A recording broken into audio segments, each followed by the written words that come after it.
Shalom semuanya. Perkenalkan, mungkin ada yang baru. Saya bersyukur yang baru bergabung, yang dari manapun juga, saya sangat bersyukur sekali. Sebenarnya ketika saya diberikan tugas untuk menyampaikan tentang doa adalah sesuatu hal yang sebenarnya berat buat saya. Karena kenapa? Doa adalah sesuatu hal yang sebenarnya harus dijalankan. Bukan hanya kita tahu tentang doa, tetapi doa itu harus kita jalankan dalam kehidupan sehari-hari. Kenapa tidak, Bapak Ibu Saudara? Karena kita percaya hari-hari ini banyak banget orang berbicara tentang Tuhan, tetapi sedikit yang berbicara dengan Tuhan. Tentang Tuhan kita cerita, wah Tuhan Yesus itu luar biasa, Tuhan Yesus itu dahsyat. Tapi ketika dia mengalami sesuatu hal yang luar biasa, terjadi dalam hidupnya, apalagi di masa pandemik ini. Banyak orang yang mundur, banyak orang yang menyerah. Bahkan beberapa minggu kemarin saya mendengar ada banyak orang yang bunuh diri, mengakhiri hidupnya karena tekanan-tekanan yang dia sudah tidak bisa menghadapi semuanya. Itulah kenapa hari ini Tuhan mengizinkan setiap kita. Tadi saya lihat ada yang dari California, ada dari oh, jauh tempat-tempat jauh yang bergabung dengan kita. Kita bersyukur kita masih diberikan kesempatan untuk bisa mengenal Tuhan sampai ke dasar hatinya Tuhan. Berbicara tentang Tuhan adalah sesuatu hal yang besar dalam kehidupan kita. Karena kebaikan Tuhan tidak bisa kita ceritakan sampai kapanpun, tidak akan pernah berakhir. Karena kasih setianya sampai selama-lamanya, Bapak Ibu Saudara. Untuk itu, sebelum kita akan mulai, saya rindu sekali kita sama-sama menyatukan hati kita. Kita mau membuka paradigma hidup kita. Kita membuka arti daripada Tuhan itu sendiri dalam hidup kita. Dimanapun Bapak Ibu Saudara, adik-adik saya semuanya, mungkin banyak sekali hari-hari ini orang-orang yang sedang mencari pertolongan, sedang mencari sesuatu hal pengharapan yang Tuhan, kenapa hari ini saya merasakan kok berat banget rumah tangga hidup saya. Kenapa Tuhan, studi saya kayaknya stuck Tuhan. Saya sepertinya studi online merasa saya tertekan. Untuk itu, pada saat kita belajar tentang bagaimana kehidupan doa yang kita harus miliki dalam hidup kita, saya mengajak semuanya, kita bisa uh, memejamkan mata kita. Tuhan mengajak kita melalui Roh Kudus-Nya. Saya mengajak Bapak Ibu Saudara untuk memejamkan setiap mata kita. Kita mau merenungkan sebelum kita belajar tentang doa. Apakah benar kita sudah menghidupi yang namanya doa? Mari Bapak Ibu Saudara yang kasih Tuhan. Kita sama-sama mau belajar bagaimana permohonan doa itu yang terbaik, yang Tuhan inginkan kita lakukan dalam hidup kita. Mungkin hari-hari ini banyak hal terjadi dalam setiap kita. Kita mintakan kepada Tuhan untuk kita mengerti dan kita akan menjalankan setelah kita selesai di Bible Study hari ini. Kita mau bukan hanya mendengar tentang doa, tetapi kita mau melakukan yang namanya doa. Karena doa adalah nafas kehidupan kita. Sampai kapanpun kita membutuhkan Tuhan dalam hidup kita. Mari Bapak Ibu Saudara yang kasih Tuhan. Kita akan sama-sama menyatukan hati kita di dalam doa. Tuhan, Yesus yang baik. Pada pagi hari ini Tuhan, sentuh setiap hati kami. Saya pribadi Tuhan, tunjukkanlah kepada saya pribadi sebelum saya menyampaikan firman-Mu ini Tuhan. Menyampaikan tentang doa adalah sesuatu hal yang utama yang kami harus lakukan dalam setiap saat, setiap waktu. Karena doa adalah nutrisi bagi tubuh kami, bagi rohani kami, bagi kehidupan kami Tuhan. Ketika kami tidak makan, ketika kami tidak minum Tuhan, badan kami akan merasa lemas, badan kami akan merasa tidak berdaya. Begitu juga ketika kami tidak berdoa Tuhan. Kami percaya doa adalah vitamin bagi rohani kami. Doa adalah kekuatan bagi hati kami. Izinkan Tuhan Yesus pada hari ini kami berdoa. Izinkan kami Tuhan Yesus kami belajar tentang bagaimana seharusnya kami berdoa. Mengapa kami berdoa Tuhan. Terima kasih ya Bapa. Terima kasih ya Roh Kudus. Bukakan setiap pikiran kami. Bukakan setiap hati kami untuk bisa mengerti. Untuk bisa mendapatkan sesuatu hal yang baru Tuhan dalam hidup kami. Menjadi kekuatan kami menjalankan Tuhan kehidupan kami di masa pandemik ini. Terima kasih Tuhan Yesus yang baik. Terima kasih ya Roh Kudus. hanya di dalam nama Tuhan Yesus Kristus. Sama-sama kita katakan amin. Wow, mari kita akan mulai pembahasan kita tentang Bible study. Saya berharap kalau misalnya saya terlalu cepat atau mungkin saya terlalu bagaimana, silakan Bapak Ibu Saudara bisa sampaikan, karena secara teori kita akan membahas secara detail mengapa kita harus berdoa, Bapak Ibu Saudara. Tuhan Yesus adalah Tuhan yang Maha Kuasa. Dia mengasihi saya dan saudara. Dia mengetahui segala kebutuhan kita, bahkan sebelum kita membuka mulut pun dia sudah tahu apa yang kita inginkan. Mengapa kita harus berdoa? Dalam Kejadian 1 ayat yang ke-26, Tuhan memberikan kuasa kepada manusia. Berfirmanlah Allah, baiklah kita menjadikan manusia menurut gambar dan rupa kita, supaya mereka berkuasa atas ikan-ikan di laut dan burung-burung di udara, dan atas ternak dan atas seluruh bumi, dan atas segala binatang melata yang merayap di bumi. Apakah artinya kuasa? Berikut ini saya akan memberikan suatu ilustrasi. Seandainya saya mempunyai sebuah pabrik sepatu. Pada suatu hari, saya memanggil anak saya Angie dan berkata, Angie, Mami memberikan kepadamu kuasa atas pabrik ini. Hal ini berarti bahwa mulai saat ini di pabrik ini dia dapat melakukan apa saja seperti yang dapat saya lakukan. Dia dapat mempekerjakan pegawai-pegawai, memecat pegawai yang tidak ia sukai, membeli bahan-bahan mentah maupun menjual sepatu yang sudah dibuat. Dia dapat memutuskan untuk melakukan apa saja yang diperlukan di pabrik itu. Itulah arti kuasa, Bapak Ibu. Tuhan adalah pemilik dunia ini, tetapi Tuhan sudah memberikan kuasa kepada manusia. Artinya manusia tersebut dapat menggunakan kuasa itu untuk melakukan apa saja yang dia inginkan. Tetapi manusia telah kehilangan kuasa itu ketika dia jatuh di dalam dosa. Tuhan Yesus turun dari sorga dan menjadi manusia untuk menderita dan mati di kayu salib, serta bangkit dari antara orang mati pada hari yang ketiga. Tuhan Yesus telah mengalahkan musuh di atas kayu salib, seperti tertulis di dalam Kolose 2 ayat 14 dan sampai 15. Dia telah menang atas musuh, katanya. Akulah yang hidup. Aku telah mati, namun lihatlah, aku hidup sampai selama-lamanya dan aku memegang segala kunci maut dan kerajaan maut. Di dalam Wahyu 1 dan 18 katakan. Kemudian di dalam Matius 28 ayat 18 katakan, kepadaku telah diberikan segala kuasa di sorga dan di bumi. Amin. Karena kemenangannya di kayu salib, Yesus menerima kembali kuasa yang telah dihilangkan oleh manusia. Kuasa atas segala isi dunia ini sekarang berada di tangan Yesus. Kemenangan yang dia peroleh di atas kayu salib juga diberikan kepada setiap orang yang percaya, termasuk saya dan saudara. Sekarang kita akan masuk bagaimana mempraktekkan kuasa melalui doa. Firman Tuhan berkata, tetapi syukur kepada Allah yang telah memberikan kepada kita kemenangan oleh Yesus Kristus, Tuhan kita.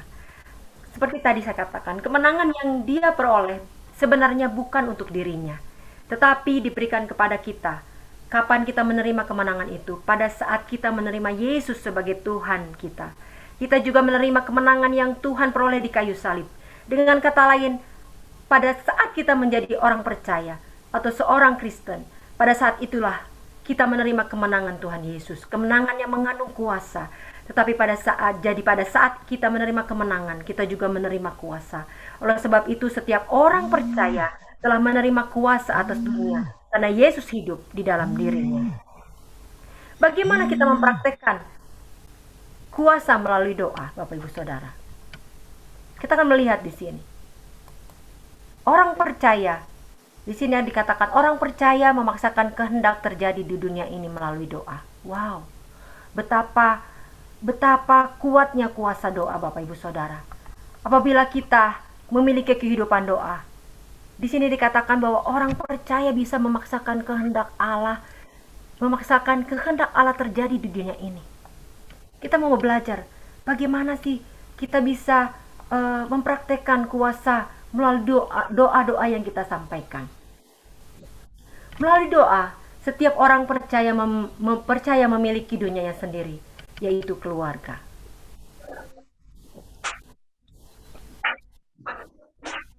tetangganya, teman-temannya, dan semua orang yang Tuhan tempatkan di dalam hidupnya.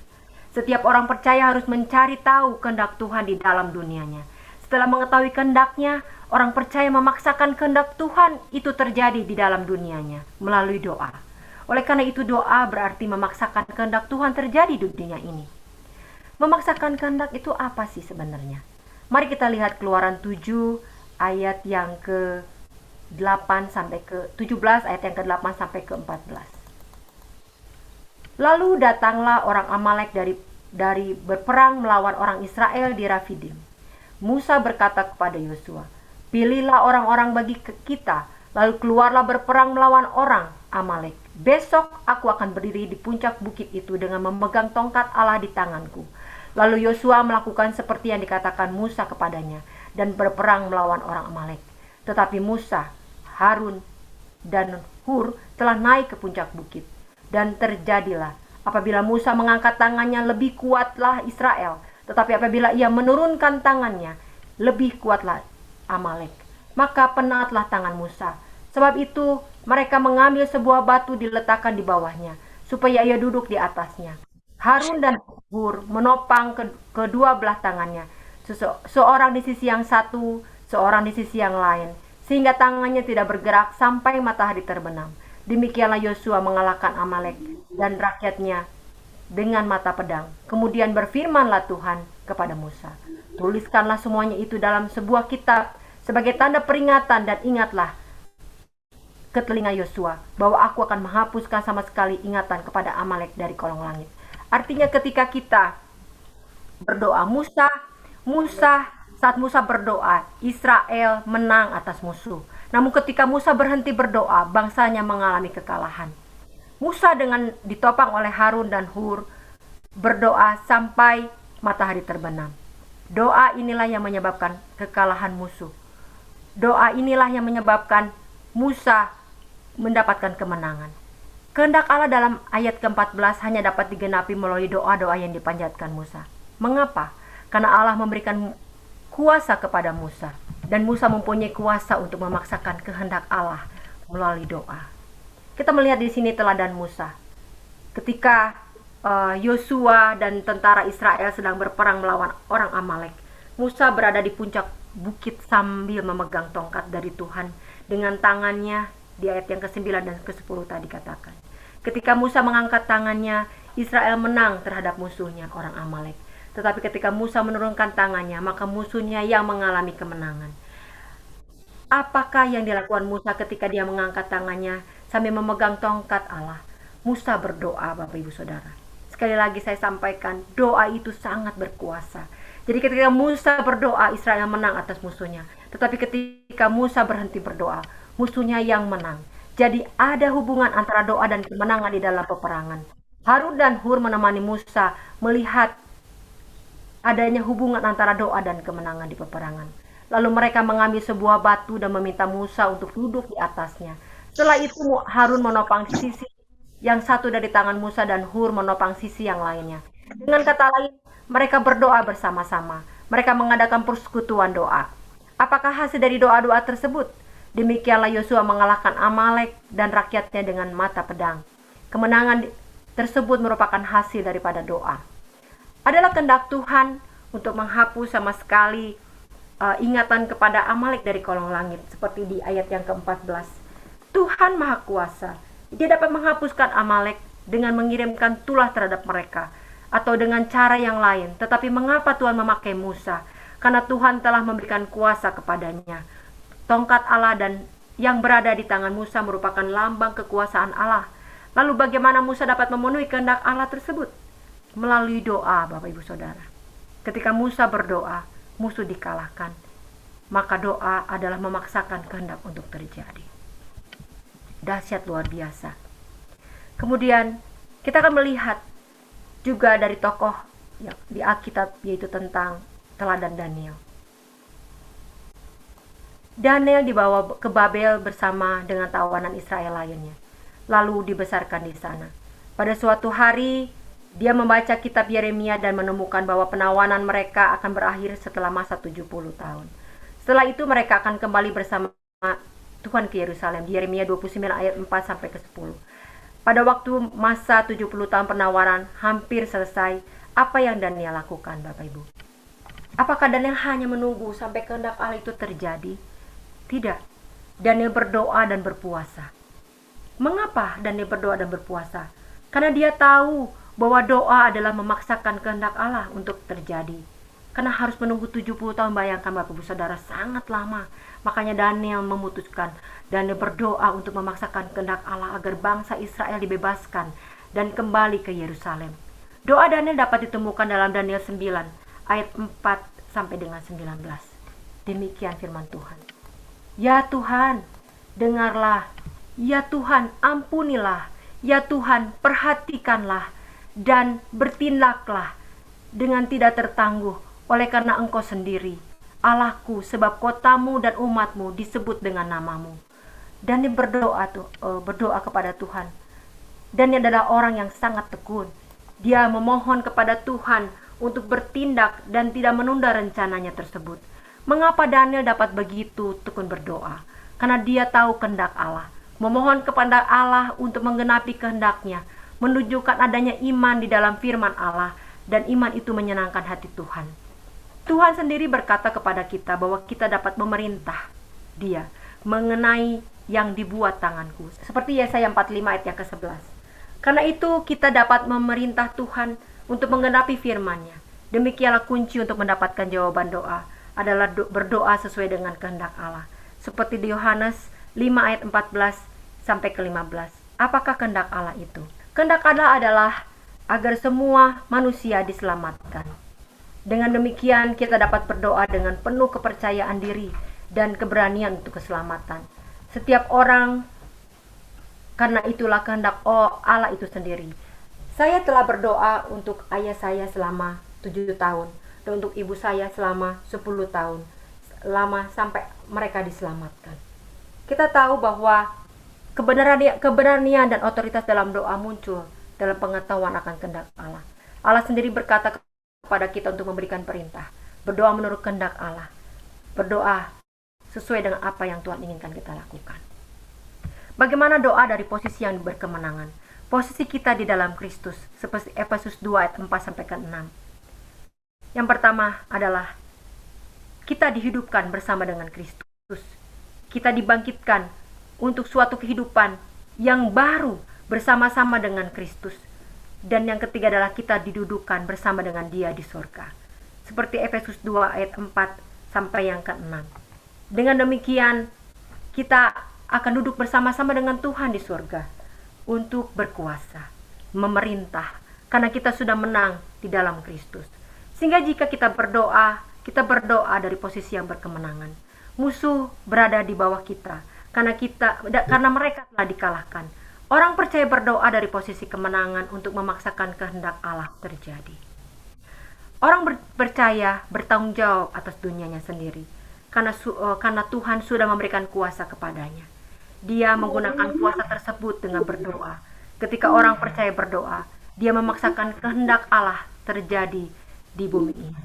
Dan kita akan lanjut kepada doa syafaat. Apakah doa syafaat itu? Doa syafaat adalah berdiri di antara atau mengisi kesenjangan. Di Yeskiel 22 ayat yang ke-30. Akibat dosa, manusia terpisah dari Allah. Seperti Roma 3 ayat 23. Antara Allah dan manusia terdapat jurang pemisah.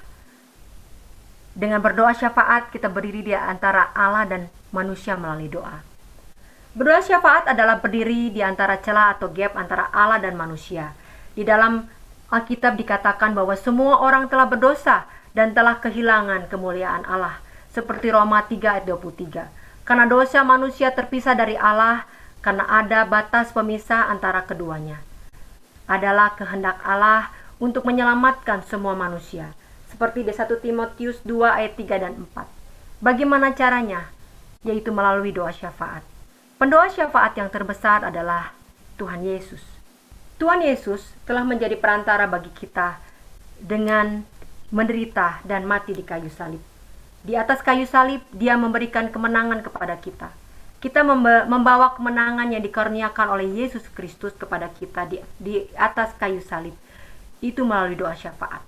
Ketika kita berdoa untuk orang-orang berdosa, kita bersyafaat bagi mereka. Allah sedang mencari pendoa-pendoa syafaat dalam Yesaya 22 ayat yang ke-30. Allah berkata, "Aku mencari di tengah-tengah mereka seorang yang hendak mendirikan tembok atau yang mempertahankan negeri itu di hadapanku, supaya jangan kumusnahkan, tetapi aku tidak menemukannya."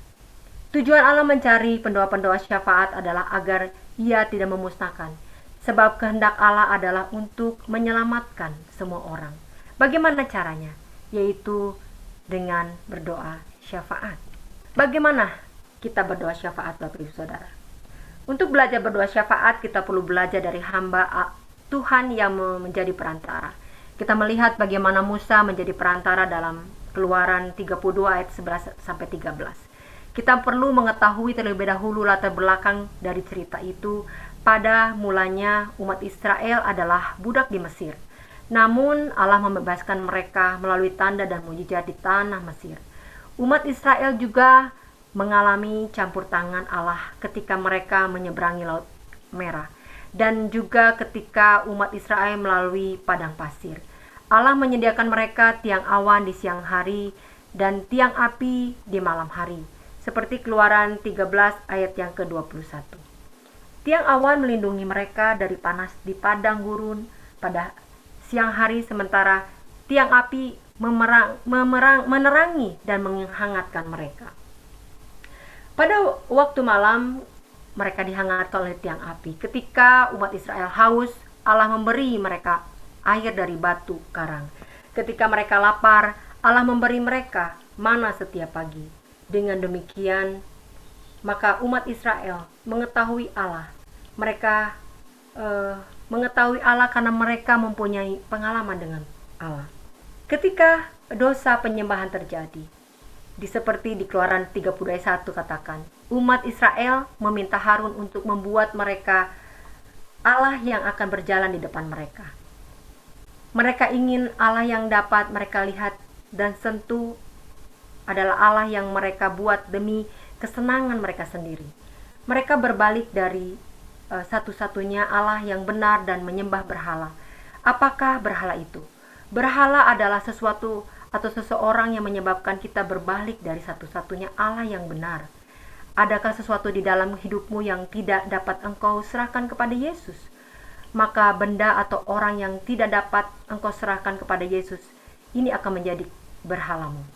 Di dalam Keluaran 32 ayat yang keempat, orang-orang baru saja selesai membuat lembu emas, dan mereka berkata, "Hai Israel, Allahmu yang telah menuntun engkau keluar dari tanah Mesir."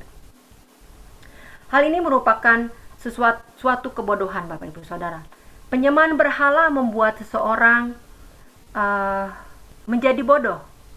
Umat Israel telah keluar dari Mesir lama sekali. Tetapi ketika mereka membuat sebuah patung lembu emas dan mengatakan bahwa lembu emas itulah yang membawa mereka keluar dari Mesir, alangkah tidak masuk akalnya. Bagaimana sesuatu yang tidak ada sebelumnya dapat menolong mereka? Umat Israel tahu benar bahwa hanya ada satu Allah yang benar, bukan lembu emas yang mereka buat, yang mereka bawa keluar dari Mesir. Tetapi penyembahan berhala telah membuat mereka menjadi bodoh. Kemudian ketika dosa penyembahan itu terjadilah suatu kekacauan. Di dalam Keluaran 30 ayat 5, orang Israel menjadi kacau. Mereka berkata, "Besok hari raya bagi Tuhan." Mereka akan merayakan hari raya Tuhan, tetapi pada saat yang bersamaan mereka juga memiliki berhala. Apakah mungkin di waktu yang sama mereka mengasihi Allah dan juga memiliki berhala? Orang Israel dalam situasi seperti itu, mereka menjadi kacau.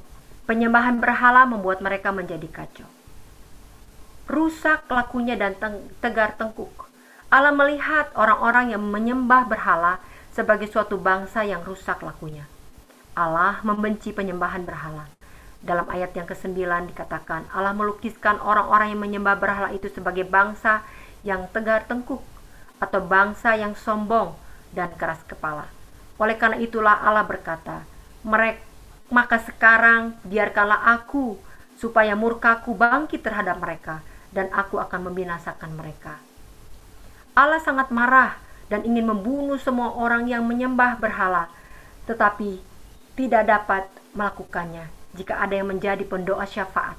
Itulah sebabnya mengapa Allah berkata, biarkanlah aku sendiri. Tetapi Musa tidak akan membiarkan Allah sendiri. Musa berdoa syafaat. Dia berdiri untuk menjadi perantara antara Allah dan Israel. Inilah beberapa alasan yang dipakai Musa dalam doa syafaat. Bagaimana Musa menjadi pendoa syafaat?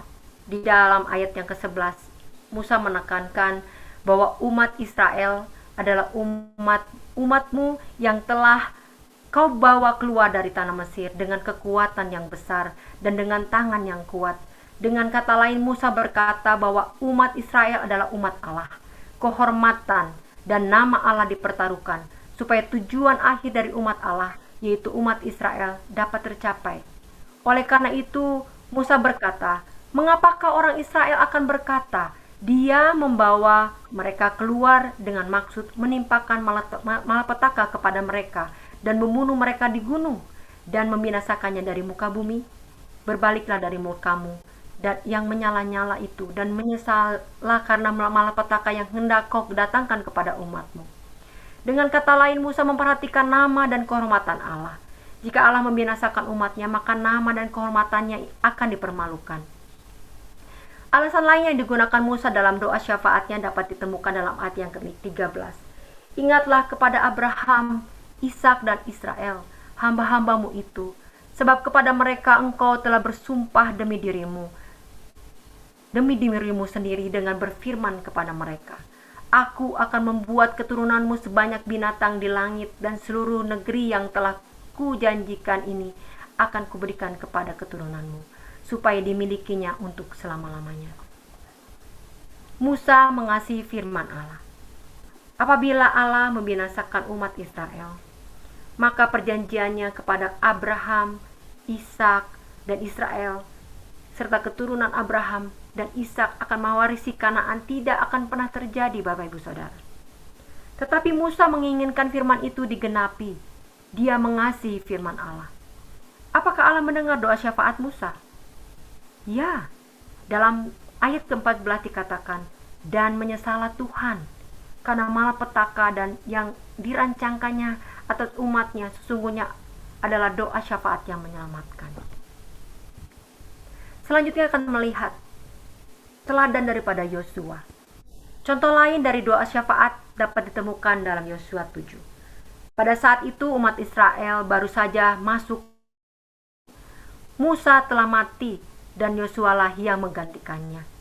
Umat Israel telah mengalahkan kota Yeriko, tetapi sewaktu mereka berperang melawan kota kecil yang disebut Ai, mereka dikalahkan dan dikejar oleh orang-orang Ai. Tertulis di dalam Yosua 7 ayat yang keempat. Alasan yang dipakai Yosua dalam doa syafaat adalah saat itu merupakan situasi yang berbahaya. Musuh-musuh Israel tidak akan takut lagi. Mereka akan bersatu dan melawan Israel.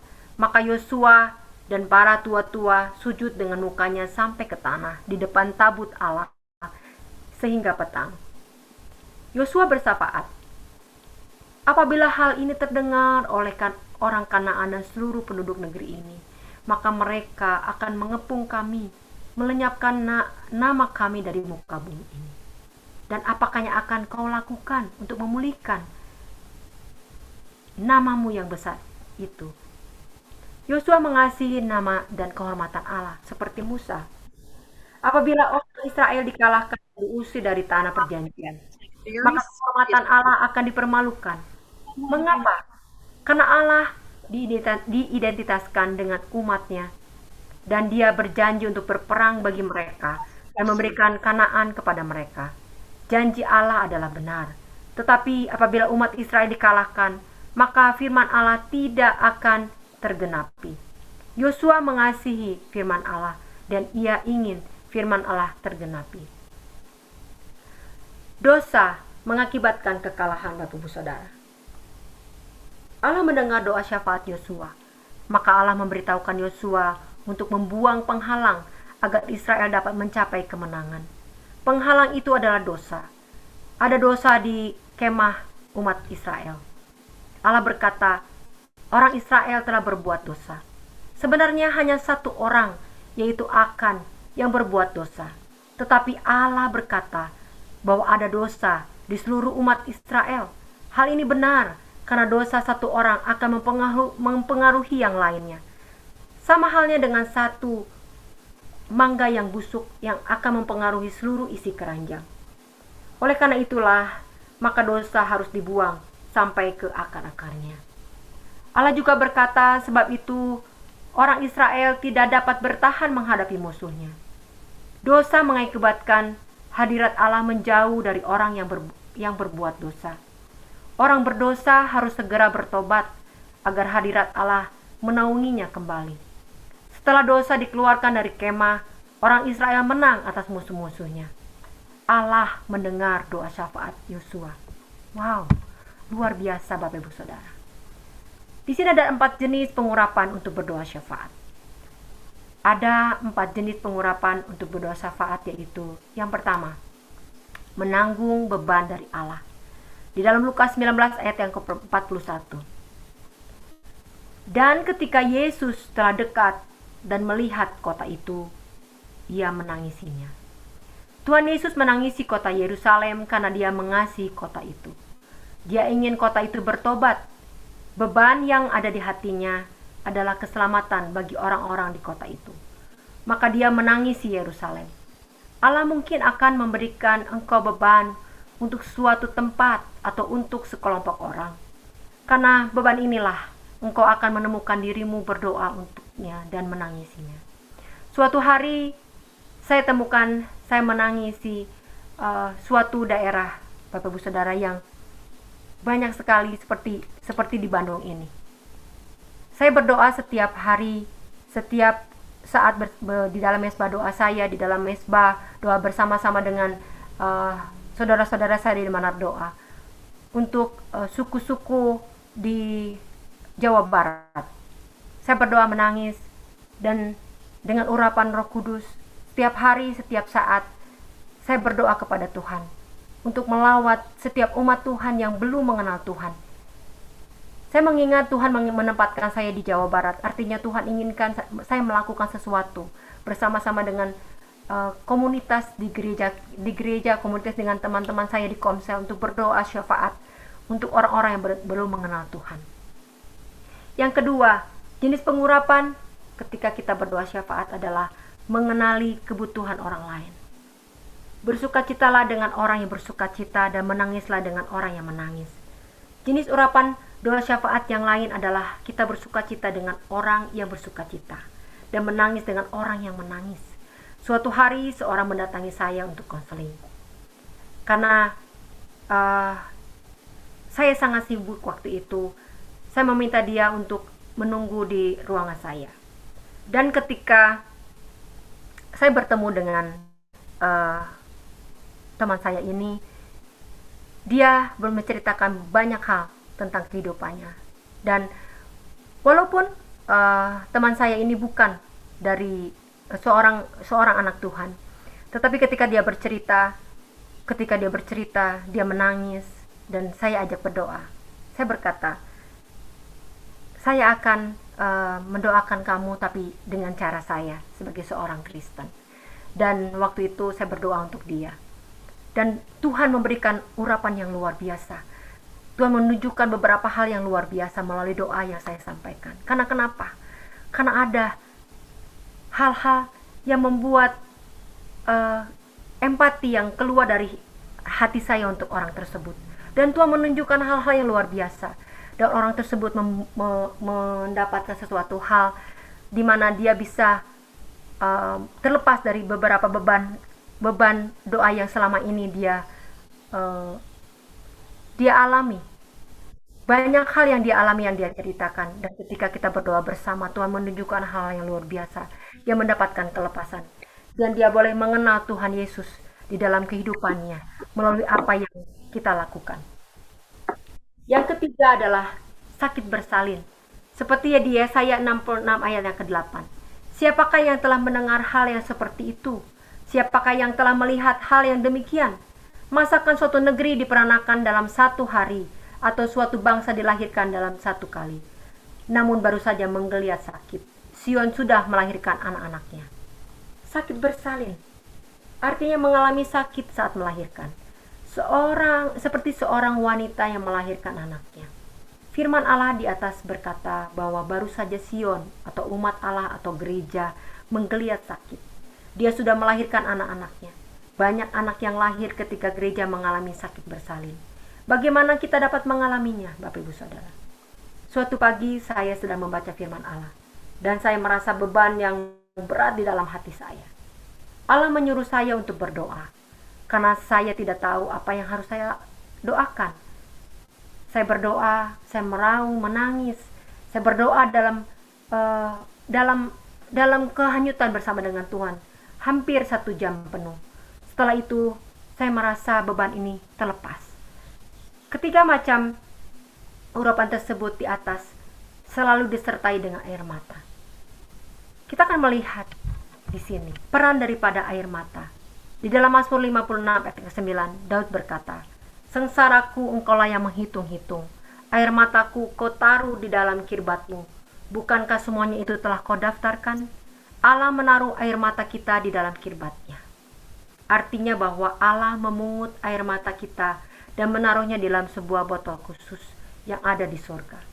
Allah juga mempunyai daftar yang berisi alasan-alasan dari air mata kita. Itulah sebabnya ketika kita bertemu dengan Tuhan di surga, Dia akan memperlihatkan botol air mata kita dan juga daftar buku tersebut. Allah tergerak oleh air mata kita. Contohnya ditemukan di dalam 2 Raja-Raja 20 ayat 1 sampai ke yang ke-15. Pada hari-hari itu Hizkia jatuh sakit dan hampir mati. Lalu datanglah Nabi Yesaya bin Amos dan berkata kepadanya, "Beginilah firman Tuhan, sampaikanlah pesan terakhir kepada keluargamu, sebab engkau akan mati, tidak akan sembuh lagi." Lalu Hizkia memalingkan mukanya ke arah dinding dan berdoa kepada Tuhan. "Ah Tuhan, ingatlah kiranya bahwa aku telah hidup di hadapan-Mu dengan setia dan dengan tulus hati, dan bahwa aku telah melakukan apa yang baik di mata-Mu." Kemudian menangislah Hizkia dengan sangat, tetapi Yesaya belum lagi keluar dari perataran tengah, tiba-tiba datanglah firman Tuhan kepadanya. "Baliklah dan katakanlah kepada Hizkia, raja umatku, telah kudengar doamu dan telah kulihat air matamu. Sesungguhnya aku akan menyembuhkan engkau pada hari yang ketiga. Engkau akan pergi ke rumah Tuhan." Perhatikan apa yang Allah katakan. Telah kudengar doamu, telah kulihat air matamu. Allah melihat air mata Hizkia dan dia tergerak sehingga dia memperpanjang umurnya 15 tahun. Peperangan melawan kuasa kegelapan. Ini adalah jenis pengurapan untuk berdoa syafaat yang keempat. Karena perjuangan kita bukanlah melawan darah dan daging, tetapi melawan pemerintah-pemerintah, melawan penguasa-penguasa, melawan penghulu-penghulu dunia yang gelap, dan melawan roh-roh jahat di udara. Aku berkata kepadamu, sesungguhnya apa yang kamu ikat di dunia ini akan terikat di sorga, dan apa yang kamu lepaskan di dunia ini akan terlepas di sorga. Atau bagaimanakah orang yang dapat memasuki rumah seseorang yang kuat dan merampas harta bendanya, apabila tidak diikatkannya dahulu orang kuat itu? Sesungguhnya diikatkannya barulah dapat ia merampok rumah itu. Seperti Matius 12 ayat ke-29 katakan. Urapan lain dari doa syafaat adalah berperang melawan kuasa kegelapan. Musuh kita bukanlah manusia. Kita berperang melawan roh-roh jahat, pemerintah, penguasa, dan penghulu kegelapan. Bagaimana kita melawan roh-roh jahat itu? Tuhan Yesus mengatakan bahwa kita dapat mengikat mereka dan mengusir mereka di dalam nama Yesus. Keempat macam urapan doa syafaat telah diuraikan di atas. Orang-orang percaya dapat meminta kepada Allah untuk mengurapinya dengan keempat macam urapan tersebut, dan Allah akan mengurapi kita juga. Mengapa? Karena Allah sedang mencari pendoa-pendoa syafaat. Kehendaknya telah menyelamatkan setiap orang, dan keselamatan itu dapat terjadi melalui doa syafaat. Bapak Ibu Saudara yang kasih Tuhan, apa yang paparkan di atas yang tadi saya sudah sampaikan adalah secara firman Tuhan yang Tuhan tulis di dalam firman Tuhannya. Tetapi saat ini saya ingin menyampaikan sesuatu Bapak Ibu Saudara. Ketika kita berdoa, ada sesuatu hal yang kita tadi sudah pelajari bahwa ada beberapa hal yang kita harus perhatikan. Ketika kita berdoa, hati kita harus benar, hati kita harus lurus, hati kita harus berkenan di hadapan Tuhan.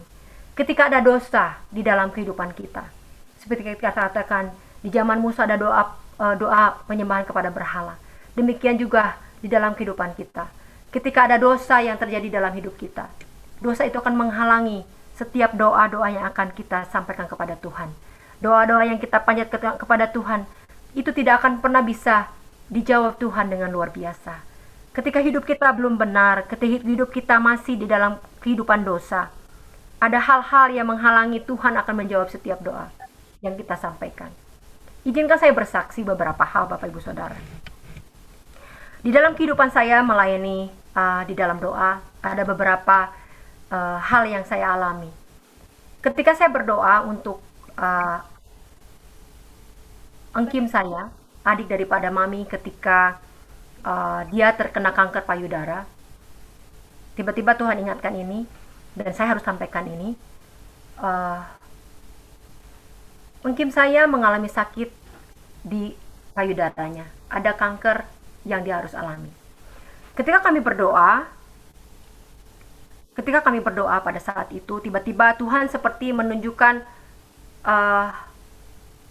engkim saya atau tante saya itu tidur di atas kasur, tapi ditutupi oleh kurungan ayam, Bapak Ibu, dan ada kain hitam yang menutupinya. Dan ketika saya berdoa, saya kaget, loh, kok saya melihat sesuatu hal itu? Apa ini artinya? Saya berdoa Tuhan, setelah saya berdoa, kok saya mendoakan engkim saya, kok kenapa ketika saya mendoakan tante saya, kenapa kok yang saya lihat adalah ketika itu dia tidur, dia ditutupi kurungan ayam dan ditutupi oleh kain hitam. Saya berdoa, Tuhan, apa yang terjadi? Saya berdoa, saya berpuasa kepada Tuhan, Tuhan itu tunjukkan. Nah, tiba-tiba Tuhan memberikan satu impresi ketika saya berbicara dengan paman dan tante saya itu. Saya berdoa, Tuhan, apa yang saya harus sampaikan? Dan ternyata Bapak Ibu Saudara, saya harus katakan begini. Waktu dia dulu sebelum menikah, dia melakukan hal-hal yang tidak berkenan. Karena ketika dia ditabiskan, ketika dia diberkati di gereja, ternyata dia sudah hamil selama 4 bulan. Tapi dia tidak mengakui itu. Dan itulah yang menyebabkan kenapa ada dosa di pernikahannya. Dan pada saat itu Tuhan tunjukkan bahwa itulah yang terjadi, bahwa ketika ada dosa yang menghalangi, jadi ketika Tuhan mau jamah itu Tuhan tidak bisa, karena ada hal-hal yang harus dibenahi dalam kehidupan kita. Dan beberapa hal yang saya alami ketika saya berdoa untuk banyak orang, kita harus benar-benar memiliki hati yang benar. Saya selalu menyarankan kepada orang-orang yang datang kepada saya untuk meminta doa adalah kita harus menilik hati kita. Kita harus menilik apakah benar kita sudah memiliki hati yang benar di hadapan Tuhan. Karena seperti Markus 11 ayat 23 sampai 25 katakan, iman sebiji sesawi bisa memindahkan gunung. Maka mintalah ketika kita berdoa, pergumulan yang kita sampaikan itu akan kita bisa jawab. Kita akan mendapatkan jawaban doa yang luar biasa. Tetapi apa yang harus kita lakukan? Tuhan katakan, ampunilah sekiranya orang yang bersalah kepadamu. Karena itulah Tuhan inginkan kita mengampuni orang-orang yang bersalah kepada kita. Orang-orang yang sudah menyakiti hati kita.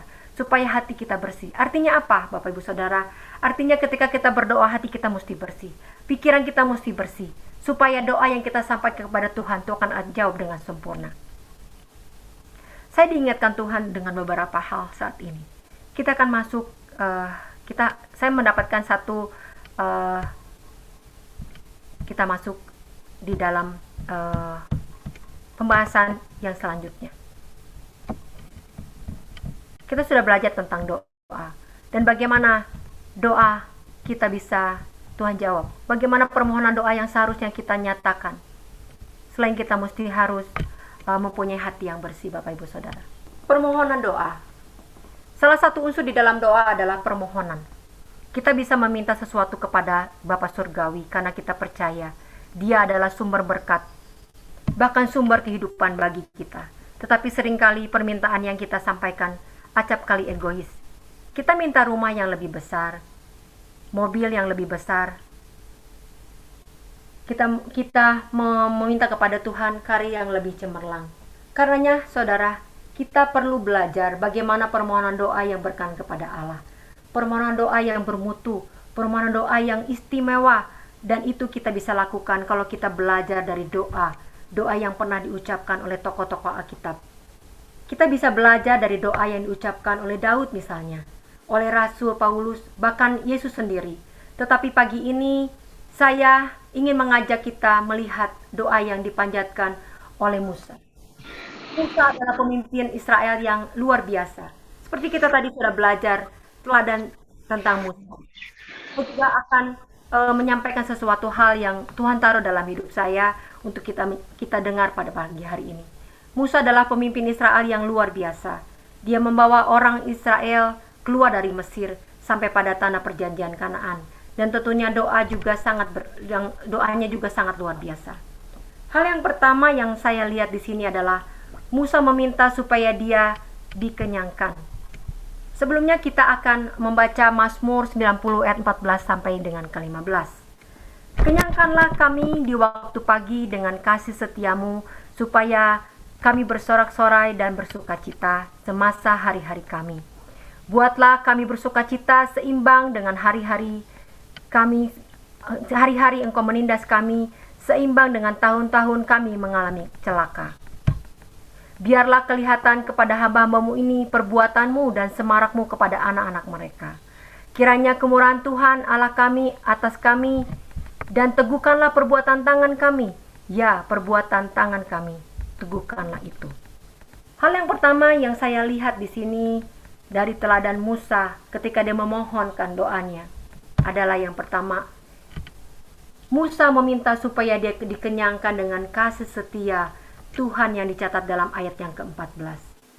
Di Mazmur 90 ayat ke-14 katakan, kenyangkanlah kami di waktu pagi dan kasih setiamu, supaya kami bersorak-sorai dan bersukacita di masa hari-hari kami. Berarti Musa rindu agar Tuhan mengenyangkan dia dengan kasih setianya. Pada waktu Tuhan menciptakan manusia, Allah telah menciptakan kita dengan hati yang kosong dan tidak pernah menemukan kebahagiaan, kecuali kita bersekutu dengan Dia, sumber kehidupan kita. Walaupun kita mempunyai rumah yang bagus, mobil yang mewah, bahkan mungkin mempunyai jet pribadi, kita sebagai manusia tidak akan pernah menemukan kepuasan, kecuali kita bisa bersekutu dengan Tuhan. Saya teringat pernah ada satu bintang film di Amerika yang cantik, yang bernama Marilyn Monroe. Dia juga seorang fotomodel. Sekali pose, waktu itu dia dibayar $1.000. Bayangkan, selama dia hidup, dia mendapatkan $1.000 sekali dia senyum. Bukankah hebat, Bapak Ibu Saudara? Tetapi ketika Marilyn Monroe mati bunuh diri, apa yang kurang? Apakah dia kurang populer? Apakah dia kurang cantik? Apakah kurang uang? Saya yakin dia kurang mengalami jamahan Tuhan dan tidak mengalami kasih setia Tuhan di dalam kehidupannya. Manusia terdiri dari tubuh, jiwa, roh, dan semuanya perlu diberikan makan secara seimbang. Dan Musa tahu bahwa Israel sudah diberi makanan secara jasmani oleh Tuhan, karena setiap hari selama 40 tahun ada mana roti dari surga, dan Tuhan berikan sehingga mereka tidak pernah kelaparan.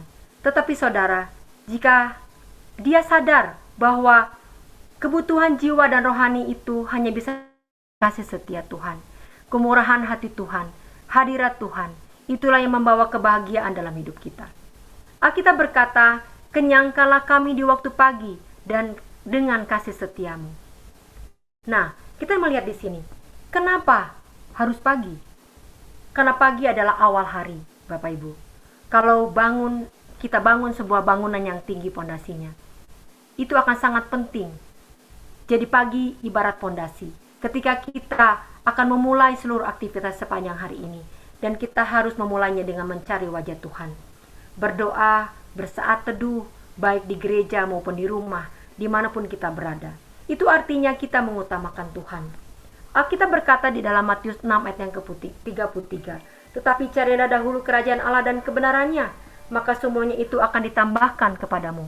Di dalam Kolose 3 ayat 1 dan 2 juga mendorong kita untuk mencari dan memikirkan perkara-perkara yang di atas, bukan hanya perkara-perkara yang di bumi. Artinya, cari dan pikirkan perkara-perkara rohani, bukan hanya hal-hal yang duniawi. Apa yang dicari manusia pada umumnya adalah uang. Seperti ada lagu, katakan, apa yang dicari orang, uang. Itu mungkin kita sudah banyak mengenal kata itu. Apa yang dicari orang, uang, uang, uang. Bagaimana tidak, Bapak Ibu Saudara? Orang bekerja dari pagi sampai malam mencari uang, karena mereka berpikir uang bisa memberikan kebahagiaan. Uang memang penting, tetapi bukan yang terpenting. Dengan uang kita bisa membeli makanan, tapi bukan membeli selera makan. Dengan uang kita bisa membeli tempat tidur yang enak, tapi bukan tidur yang nyenyak. Dengan uang kita bisa membeli obat, tapi bukan membeli kesehatan. Dan dengan uang kita bisa membeli apa saja kecuali kebahagiaan. Dan satu hal, dengan uang kita bisa pergi kemana saja, kecuali kita pergi ke surga. Itulah sebabnya kita tahu ada sesuatu yang kita butuhkan lebih daripada uang, Bapak Ibu. Lebih daripada materi, yaitu kasih setia Tuhan yang mengalir dalam kehidupan kita. Teringatlah saya di mana pernah dahulu hidup seorang ratu kecantikan yang bernama Soraya. Dia dipersunting oleh seorang miliarder pada zamannya, sehingga mereka hidup luar biasa mewah, di mana keran airnya saja terbuat dari emas. Saudara bayangkan, pada waktu mereka menikah, spraynya saja diperkirakan harganya 400 juta rupiah. Itu baru spraynya loh, belum bantal dan gulingnya. Belum juga barang-barang yang lain. Tetapi beberapa tahun kemudian, Soraya menulis dalam catatan hariannya, aku adalah wanita yang paling malang di dunia ini, karena aku hidup bagaikan disangkar emas. Dan tidak lama mereka bercerai. Mengapa? Itulah karena bukan karena bantalnya kurang enak, kasurnya kurang empuk, tetapi karena dia tidak mempunyai Yesus dalam hatinya. Walaupun kita hidup sederhana, selama ada Yesus menjadi raja dalam hidup kita, kasih setia Tuhan mengalir dahsyat dalam hidup kita sampai selama-lamanya. Inilah permohonan istimewa yang selalu kita harus panjatkan kepada Musa. Dikenyangkanlah dengan kasih setia Tuhan. Kemudian yang kedua, Musa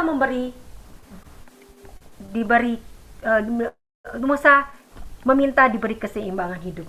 Di dalam ayat yang ke-15 di Mazmur 90 katakan, buatlah kami bersukacita seimbang dengan hari-hari Engkau menindas kami, seimbang dengan tahun-tahun kami mengalami celaka. Salah satu berkat Tuhan yang kita harus syukuri dalam hidup ini adalah hidup yang bervariasi, tidak monoton. Tuhan memberikan kepada kita ada siang, ada juga malam. Hujan tapi juga panas. Sehingga hidup kita bervariasi, tidak monoton, penuh dengan romantika. Dari mana kita tahu bahwa gajah itu besar? Karena ada semut yang kecil. Kalau semutnya segede gajah, bayangkan kita membedakannya, yang kecil yang besar. Nah, Musa berdoa, Tuhan berikanlah kami sukacita seimbang dengan hari-hari. Kami mengalami duka cita.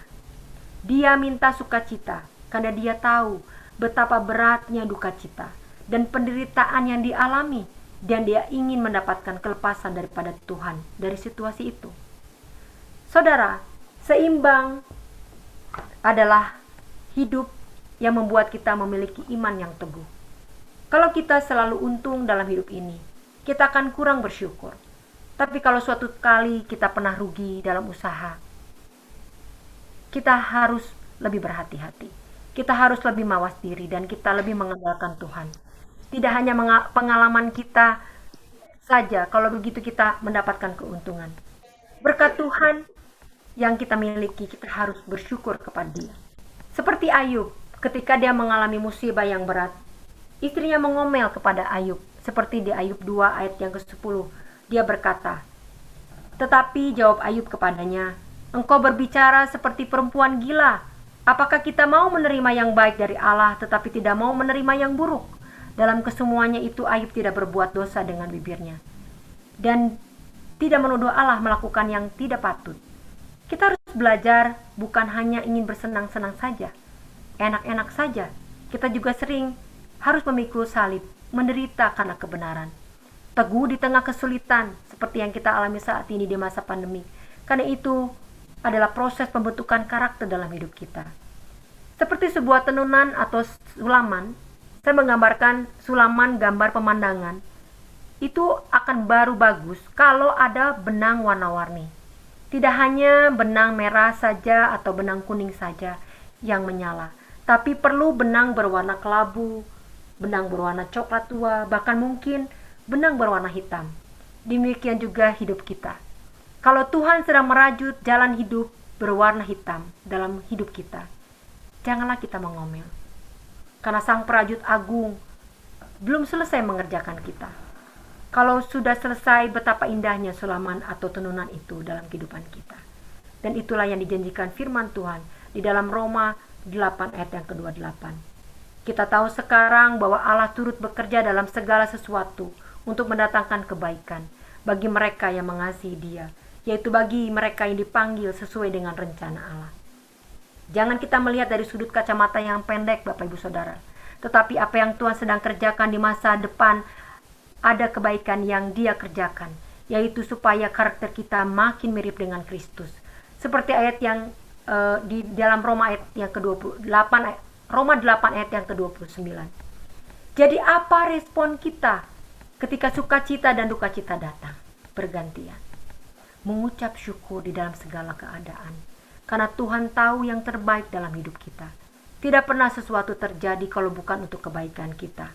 Mungkin hari-hari ini kita sedih karena kelihatannya ada masalah, bahkan musibah yang kita alami. Tetapi dalam tujuannya adalah kebaikan, yaitu membuat karakter kita serupa dan semakin mirip dengan Kristus. Saya mengajak Bapak Ibu Saudara untuk bersyukur di dalam segala hal. Lalu yang ketiga, Musa meminta di dalam permohonannya supaya dia melihat perbuatan Tuhan yang ajaib seperti di ayat yang ke-16. Katanya, biarlah kelihatan kepada hamba-hambamu ini perbuatanmu dan semarakmu kepada anak-anak mereka. Bisa melihat perbuatan Tuhan yang ajaib, artinya melihat karya Tuhan, campur tangan Tuhan. Ketika Musa meminta Tuhan melakukannya, Laut Tiberia terbelah menjadi dua. Bukan itu suatu perbuatan yang ajaib? Mana turun dari sorga, kemenangan atas musuh-musuhnya.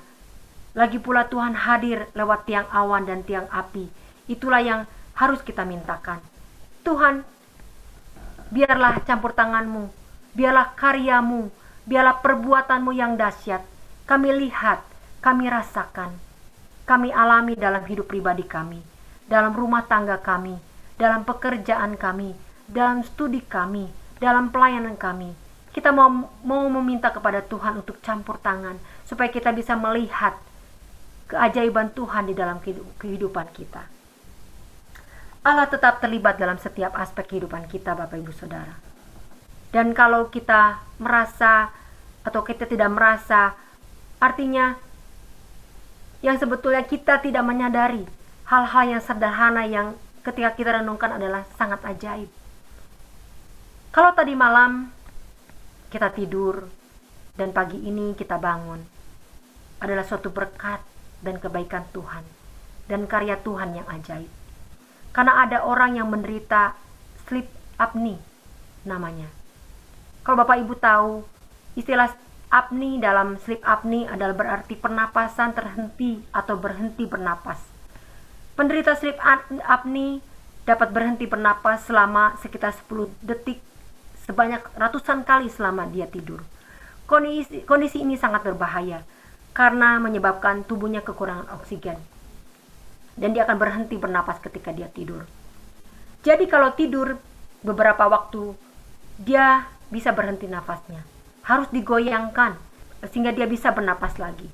Jadi kalau misalnya suaminya sleep apnea, istrinya harus berjaga-jaga sepanjang malam. Kalau berhenti nafasnya digoyangkannya, dia akan bernapas lagi. Dan berarti tidur suaminya adalah bangun istrinya. Nikmatmu adalah sengsaraku, mungkin itu yang dikatakan istrinya.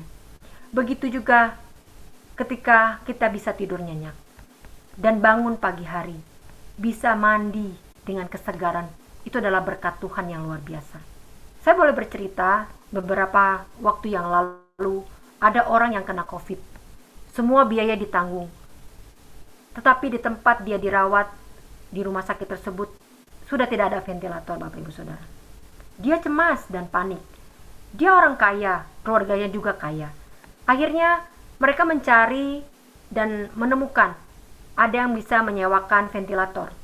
Akhirnya dibawalah ventilator itu, dipakai, dan puji Tuhan, dia disembuhkan.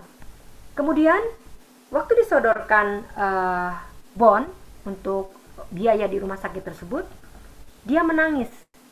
Lalu administrasi menanyakan, "Pak, kenapa kok menangis gitu?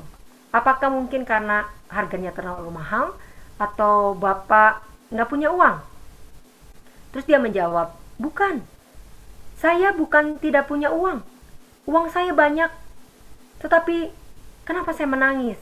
Karena dia baru sadar Tuhan itu sangat baik. Baru beberapa hari di rumah sakit, bayar sekian juta. Lalu, bagaimana dengan kehidupan saya?" kata bapak tersebut. "Saya bernapas puluhan tahun, tidak usah bayar apa-apa. Ini baru beberapa hari di rumah sakit, harus bayar berjuta-juta. Tapi ketika, apalagi kalau misalnya dipikirkan Tuhan menyuruh saya bayar kepada Tuhan, saya pastinya sudah bangkrut dari sejak lama."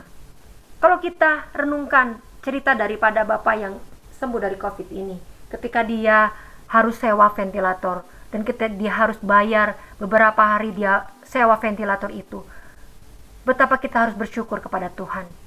Kita yang ada di sini yang sedang mengikuti Bible Study pada saat ini, kita mendapatkan kesempatan untuk belajar banyak hal. Belajar banyak hal tentang Tuhan, bagaimana kasihnya Tuhan kepada kehidupan kita. Kita tidak usah bayar ketika kita bernafas. Kita tidak usah bayar ketika jantung kita berdetak dengan begitu indah. Semuanya adalah kasih karunia yang Tuhan limpahkan dalam setiap kehidupan kita. Kalau kita bisa bernapas saat ini, kita adalah orang yang sangat luar biasa. Tuhan memberikan anugerah kepada kita sebagai anak-anak yang dikasihinya.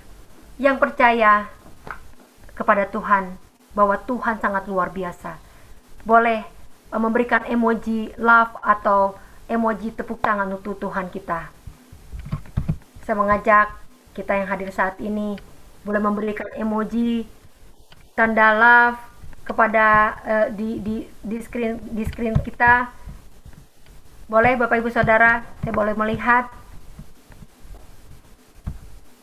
Puji nama Tuhan. Kita bersyukur kepada Tuhan bahwa wow, Tuhan itu luar biasa, Tuhan itu dahsyat, Tuhan itu luar biasa. Dan kita yang keempat, permohonan doa Musa yang keempat yang Musa mohonkan kepada Tuhan adalah di Mazmur ke-90 ayat yang ke-17. "Kiranya kemurahan Tuhan Allah kami atas kami, dan teguhkanlah perbuatan tangan kami. Ya, perbuatan tangan kami, teguhkanlah itu." Tuhan meminta, Musa meminta Tuhan meneguhkan perbuatan tangan kita. Dia berdoa supaya Tuhan meneguhkan perbuatan tangannya. Artinya, apapun yang diperbuatnya menjadi berhasil. Sebab, jikalau bukan Tuhan yang membangun rumah, sia-sialah usaha orang membangunnya. Ada banyak kegagalan yang kita alami dalam hidup. Tapi sebetulnya kegagalan utama kita hanya satu. Kita gagal mengandalkan Tuhan. Kalau kita gagal mengandalkan Tuhan, kita gagal di dalam hal-hal yang lain. Tapi ketika kita berkata, "Teguhkanlah perbuatan tanganku, karena Engkaulah yang aku andalkan," kita akan melihat kebaikan Tuhan dalam hidup ini. Doa ini mengajarkan supaya kita berpangku tangan. Tidak berpangku tangan, tetapi ada yang kita harus lakukan. Seperti ada istilah ora et labora. berdoa, dan bekerja. Teguhkanlah perbuatan tangan kami, artinya ada bagian yang kita lakukan ketika kita bekerja dengan tangan kita. Tapi kita sadar bahwa kita membutuhkan kasih karunia peneguhan daripada Tuhan kita Yesus Kristus. Kita berdoa kepada Tuhan. Tuhan, kami sadar bahwa kami membutuhkan kasih karunia peneguhan daripada Engkau. Karena itu saudara, marilah kita bekerja seakan-akan segalanya bergantung kepada kita. Dan marilah kita berdoa seakan-akan segalanya bergantung kepada Tuhan. Maukah pagi ini kita yang hadir saat ini berkata kepada Tuhan, teguhkanlah rumah tanggaku, teguhkanlah pekerjaanku, teguhkanlah imanku, teguhkanlah kehidupan anak-anakku, supaya semuanya stabil, tidak goncang Tuhan, karena Allah dilibatkan. Doa ini bukan doa supaya tidak ada masalah. Bukan saudara. Teguhkanlah kami artinya masalah boleh datang, tapi teguhkanlah, kuatkanlah kami, ya Tuhan. Di sini kita melihat pernyataan Tuhan itu sangat penting. Sebagai ayat yang terakhir, di dalam Keluaran 33 ayat 1 sampai 3 katakan, berfirmanlah Tuhan kepada Musa, pergilah, berjalanlah dari sini, engkau dan bangsa itu yang telah kau pimpin keluar dari tanah Mesir, negeri yang telah kujanjikan dengan sumpah kepada Abraham, Ishak, Yakub, demikianlah kepada keturunanmu akan kuberikan negeri itu. Aku akan mengutus seorang malaikat berjalan di depanmu dan akan menghalau orang Kanaan, orang Amori, orang Het, orang Feris, orang Hewi, dan orang Yebus, yakni ke suatu negeri yang berlimpah-limpah susu dan madu. Sebab aku tidak akan berjalan di tengah-tengahmu, karena engkau ini bangsa yang tegar tengkuk, supaya aku jangan membinasakan engkau di jalan. Tuhan bilang, aku akan kirim malaikat, lalu akan mengalahkan musuh dan membawa ke dalam negeri yang penuh susu dan madu. Artinya ada kemenangan, ada berkat, ada janji yang luar biasa. Apalagi yang kita butuhkan Bapak Ibu Saudara. Kebanyakan orang mencari hal-hal seperti ini, bukan? Tapi di ayat yang ke-15, ketika Tuhan katakan itu, Tuhan menjanjikan akan memberikan berkatnya. Tetapi Musa dengan memberikan berkatnya, tapi Tuhan mengirimkan malaikat. Artinya Tuhan tidak akan memimpin lagi. Tuhan mau mewakili dirinya melalui malaikat. Tuhan mengirimkan malaikat. Tetapi Musa di ayat yang ke-15, kita akan lihat di Keluaran 33 ayat yang ke-15 katakan, berkatalah Musa kepadanya, jika engkau sendiri tidak membimbing kami, janganlah suruh kami berangkat dari sini. Dari manakah gerangan akan diketahui bahwa aku telah mendapat kasih karunia di hadapanmu, yakni aku dengan umatmu ini? Bukankah karena engkau berjalan bersama-sama dengan kami, sehingga aku dengan musuhmu ini dibedakan dari segala bangsa yang ada di muka bumi ini? Berfirmanlah Tuhan kepada Musa, juga hal yang telah kau katakan ini akan kulakukan, karena engkau telah mendapat kasih karunia di hadapanku, dan aku mengenal engkau. Doa semacam inilah adalah doa yang berkenan kepada Tuhan. Tidak perlu kita meminta berkat yang lain. Bapa Surgawi tahu Dia akan mencurahkan kepada kita, karena kita tahu sumbernya adalah Tuhan. Maukah hari ini kita sama-sama berkata kepada Tuhan, sertai hidupku ya Tuhan, peganglah tanganku ya Tuhan, sebab dengan demikian aku akan teguh di dalam segala perkara. Bapak Ibu Saudara yang dikasihi Tuhan, semua anak Tuhan mempunyai hak yang sama. Tuhan tidak mempunyai anak emas. Tuhan tidak membedakan orang. Tuhan tidak membedakan suku dan bangsa. Semua sama di hadapannya. Dan kita tidak usah khawatir dan takut dalam segala apapun. Berdoalah, panggil nama Yesus. Yesus berkuasa menolong. Yesus berkuasa melepaskan, Yesus berkuasa menyembuhkan, mengadakan dan mencukupkan keperluanmu. Demikian juga hari ini, Bapak Ibu Saudara yang kasih Tuhan, dimanapun engkau berada saat ini, kita tahu bahwa doa bukan hanya kita harus pelajari dalam kehidupan kita. Doa bukan hanya sekedar yang kita bisa tahu daripada orang-orang yang berkata tentang doa, tetapi saya rindu pada saat ini kita semua bisa mempraktekkan bagaimana kuasa doa itu bisa menguasai kehidupan kita. Kita mau mengakui bahwa Tuhan tidak jauh ketika kita berdoa kepada Dia. Untuk itu, saat ini di akhir pelajaran di Bible Study ini tentang doa, saya mengajak setiap kita untuk merenungkan kebaikan Tuhan yang Tuhan izinkan terjadi dalam hidup kita. Kalau boleh saya minta semua orang bisa membuka videonya. Kita mau sama-sama bersatu hati di dalam doa yang kita akan sampaikan kepada Tuhan saat ini. Saya juga memohon maaf apabila ada hal-hal yang mungkin dalam kata-kata saya, di dalam pengajaran saya hari ini, banyak hal yang mungkin membuat kita menjadi bingung atau membuat kita menjadi tidak mengerti. Tetapi satu hal yang saya mau sampaikan kepada Bapak Ibu Saudara, biarlah kita menjadikan Tuhan sebagai sesuatu yang utama dalam hidup kita. Karena kita percaya Tuhan mengajarkan kita untuk berdoa. Artinya doa itu sangat penting dalam hidup kita. Doa adalah nafas kita. Doa adalah kehidupan kita yang kita tidak bisa tinggalkan satu detik pun. Untuk itu saat ini, oh halalekana maladekada yeshala balabala barekara yeshedikara baladekada yesha. Mari Bapak Ibu Saudara yang kasih Tuhan, saya mengajak Bapak Ibu Saudara saat ini untuk merenungkan kebaikan Tuhan yang Tuhan sudah berikan dalam kehidupan kita. Mungkin di antara kita saat ini yang mengikuti Bible Study ini mengalami hal-hal yang tidak menyenangkan, hal-hal yang tidak sesuai dengan apa yang engkau inginkan dalam hidupmu terjadi. Mungkin hari-hari ini di dalam pekerjaanmu engkau mendapatkan hal-hal yang tidak mengenakan. Mungkin banyak di antara kita juga harus keluar kerja, mungkin di PHK ataupun berhenti bekerja. Mungkin di dalam rumah tanggamu engkau berselisih paham dengan suamimu karena mungkin keadaan yang berubah di selama masa pandemik ini. Mungkin di antara Bapak Ibu Saudara ada yang sakit saat ini. Mungkin keluargamu ada yang terkena COVID-19, sakit terkena virus COVID. Kita akan sama-sama menundukkan hati kita di hadapan Tuhan. Hari ini kita akan nyatakan doa pribadi kita kepada Tuhan.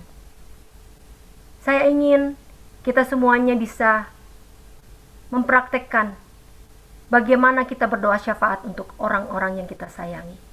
Bagaimana kita berdoa syafaat untuk orang-orang sekeliling kita, orang-orang yang belum mengenal Tuhan. Kita akan nyatakan melalui doa kita pada siang hari ini. Saya mengajak Bapak Ibu Saudara merenungkan betapa baiknya Tuhan. Seperti tadi dikatakan firman Tuhan, kehidupan ini ada siang dan malam. Kehidupan ini ada panas, ada dingin. Kehidupan kita mungkin ada saatnya kita mengalami kegagalan. Ada saatnya kita mengalami kesusahan. Ada saatnya kita mengalami sakit. Ada saatnya kita mengalami kesembuhan. Apapun yang saudara alami saat ini, saya mengajak Bapak Ibu Saudara untuk menundukkan hati kita. Saya mengajak Bapak Ibu Saudara untuk memejamkan mata kita. Masih ada harapan Bapak Ibu Saudara ketika kita berdoa. Ketika menyerukan nama Yesus, Tuhan, saat ini kami merasakan kesesakan dalam hidup kami. Saat ini kami merasakan Tuhan, himpitan ekonomi yang luar biasa dalam keluarga kami. Mungkin ada saudara-saudara kita yang sedang kesulitan, bahkan untuk makan pun kesulitan. Kita mau berdoa buat mereka. Kita akan berdoa syafaat buat bangsa dan negara ini. Kita akan berdoa untuk orang-orang yang sedang mengalami sakit di rumah sakit. Itulah yang namanya doa syafaat. Kita mau berdoa secara pribadi untuk kehidupan kita. Mungkin di antara Bapak Ibu Saudara ada yang sedang mengalami hal-hal yang tidak menyenangkan. Ingat Bapak Ibu Saudara, ketika engkau mengalami hal yang tidak mengenakan, ada Yesus. Ada Tuhan yang dahsyat luar biasa hebat. Ada Tuhan yang menyertai engkau dimanapun engkau berada saat ini. kesulitanmu, tidak ada apa-apa ketika engkau menyerahkan semuanya kepada Tuhan. Tapi satu hal yang Tuhan ingatkan di firman Allah yang tadi saya sampaikan, jangan ada dosa yang menghalangi. Apabila engkau sudah melakukan hal-hal yang tidak berkenan, mintalah ampun kepada Tuhan. Mintalah Tuhan mengampuni dosa kita. Hal kecil apapun jangan menghalangi Tuhan menjawab setiap doa kita. Seperti Tuhan ajarkan kepada kita melalui permohonan Musa. 4 hal yang Tuhan izinkan kita pelajari. Tuhan, kenyangkanlah kami dengan kasih karunia-Mu. Berikanlah kepada kami Tuhan Yesus, pimpinan Allah yang luar biasa dalam hidup kami. Mari Bapak Ibu Saudara yang kasih Tuhan, Engkau yang hadir saat ini, ada 212 orang saat ini menghadiri Bible Study ini, belajar tentang berdoa. Mari kita akan lakukan pada siang hari ini. Kita akan nyatakan ucapan syukur kita yang terbaik di hadapan Tuhan kita Yesus Kristus. Ketika engkau memejamkan matamu, apapun beban hidupmu, Tuhan tahu Bapak Ibu Saudara. Tuhan tahu. Tetapi Tuhan ingin engkau berkata kepada Tuhan, Tuhan lihatlah hati kami. Tuhan lihatlah hidup kami. Tuhan lihatlah apa yang sudah kami lakukan untuk Engkau. Izinkanlah Engkau bekerja bersama dengan kami. Jadikan kami pemenang dalam setiap apapun yang kami alami. Masih ada harapan yang luar biasa Bapak Ibu Saudara. Dimanapun engkau berada saat ini, apapun pergumulanmu, katakan, Tuhan, aku datang menyembah Engkau dalam roh dan kebenaran. Kita akan praktekkan doa pada siang hari ini, karena doa bukan untuk dipelajari, doa untuk dilakukan Bapak Ibu Saudara. Mari kita nyatakan ucapan syukur kita. Ucapan syukur kita yang terbaik di hadapan Tuhan kita Yesus Kristus. Masih ada harapan yang luar biasa yang boleh kita dapatkan dalam hidup ini. Shenekada baladekada yeshi dididikana malamalakada yeshara balabalada yeshi. Nehine kena kala maladekada yerikada balabaladekada yeshi dikana balabalabalabaladekada yeshi.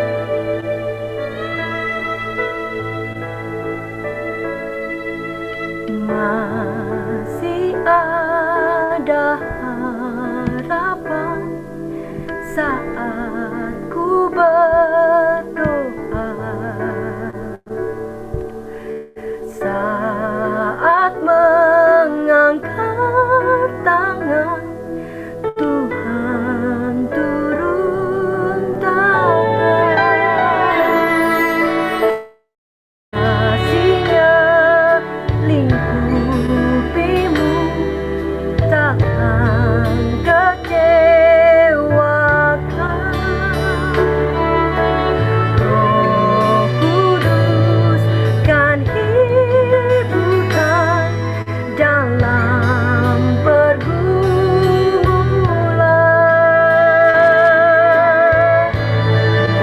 Berserulah Yesus, Yesus,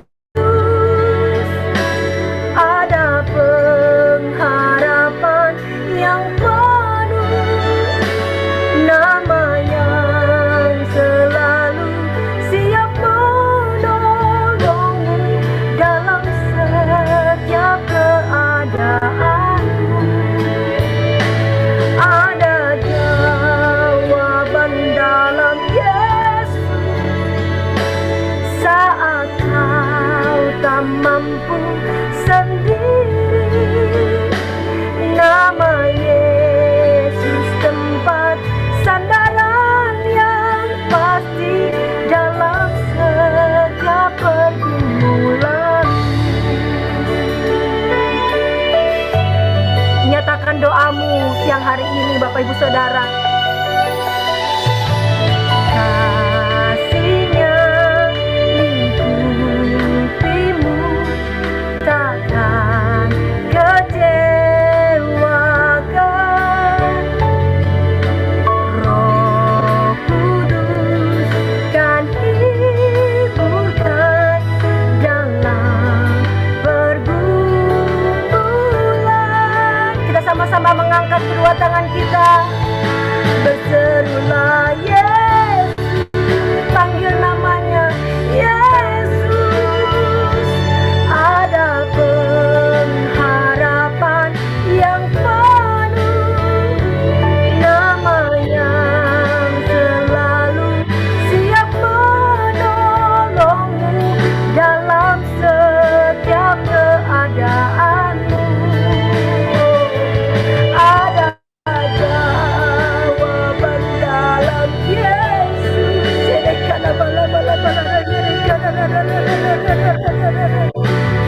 Lawat setiap kami yang hadir Tuhan.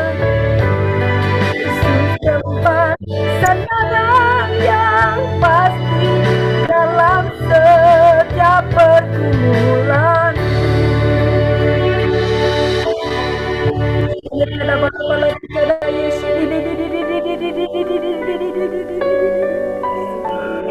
Jamah setiap hamba yang hadir saat ini Tuhan. Izinkan kami Tuhan Yesus belajar tentang Engkau secara pribadi. Senekian amalana dada bala bala bala dekada dari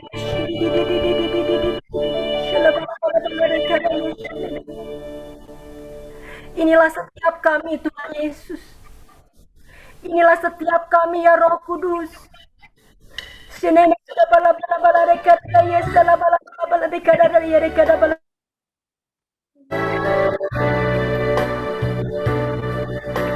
Saat ada jalan dalam hidup kami Tuhan Yesus. Ada Engkau Yesus yang mampukan kami menjadi pemenang dalam hidup kami. Izinkan saat ini Tuhan, kami bawa doa penyembahan kami yang terbaik di hadapan Engkau. Kami ada di tempat ini adalah belajar mengenal Engkau sampai ke dasar hatimu. Nekana mala nekada nekada bala bala nekada yeshi. Nah,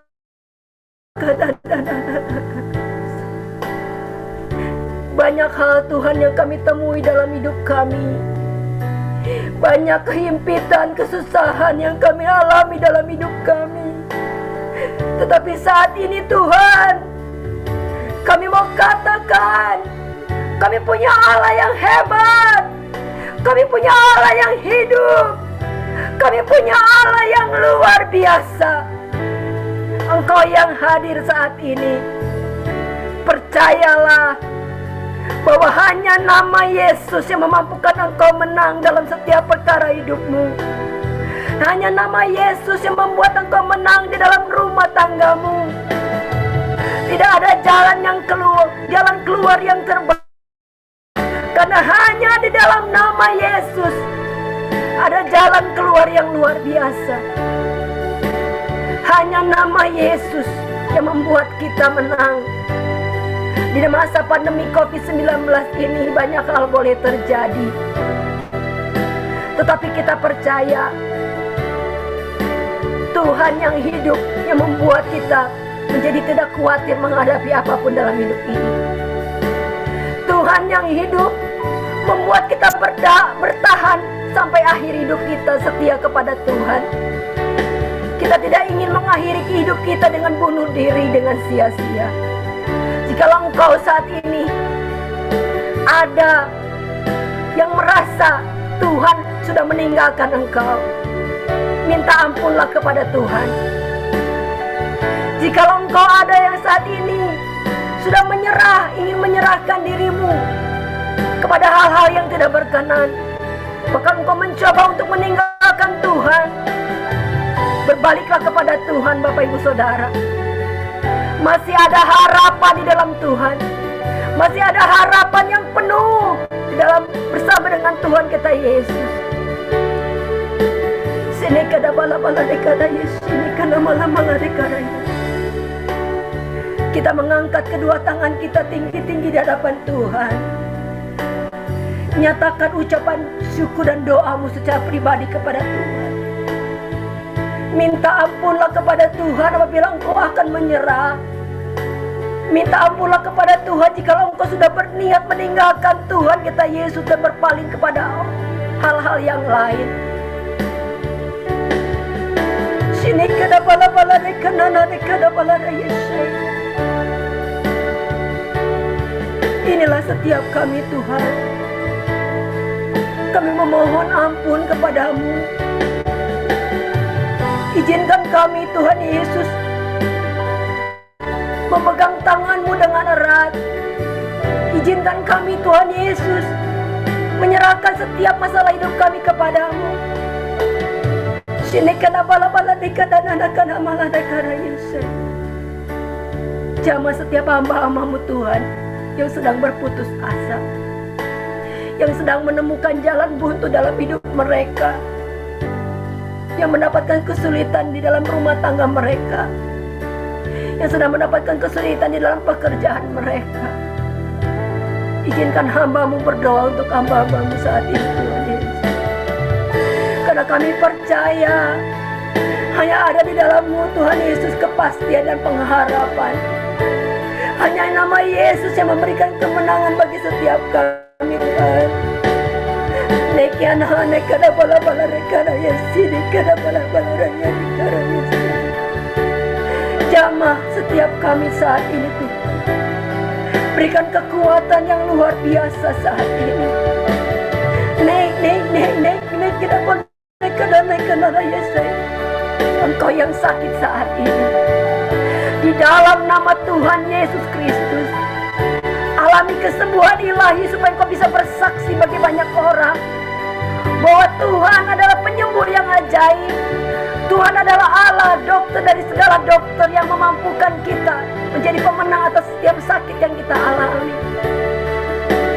Sini kada bala bala ni kada bala bala ni kada Yesus, ni kada bala bala ni kada Yesus, nama bala ni kada Yesus. Haleluya Yesus. Bapak Ibu Saudara yang kasih Tuhan,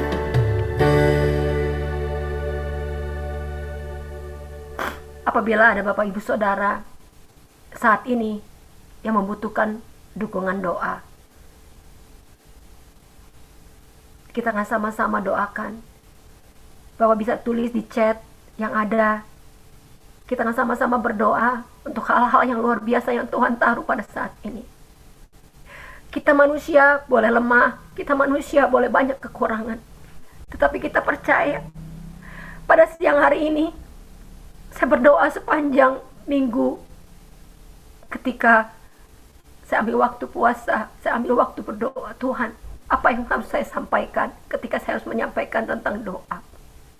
Karena doa bukan untuk dipelajari. Doa adalah untuk dilakukan, Bapak Ibu Saudara. Kita menangis saat ini bukan karena kita sedih. Kita menangis saat ini karena kita bersyukur memiliki Allah yang hidup dalam hidup kita. Tuhan taruh sesuatu dalam kehidupan kita untuk kita bisa nyatakan kepada Tuhan.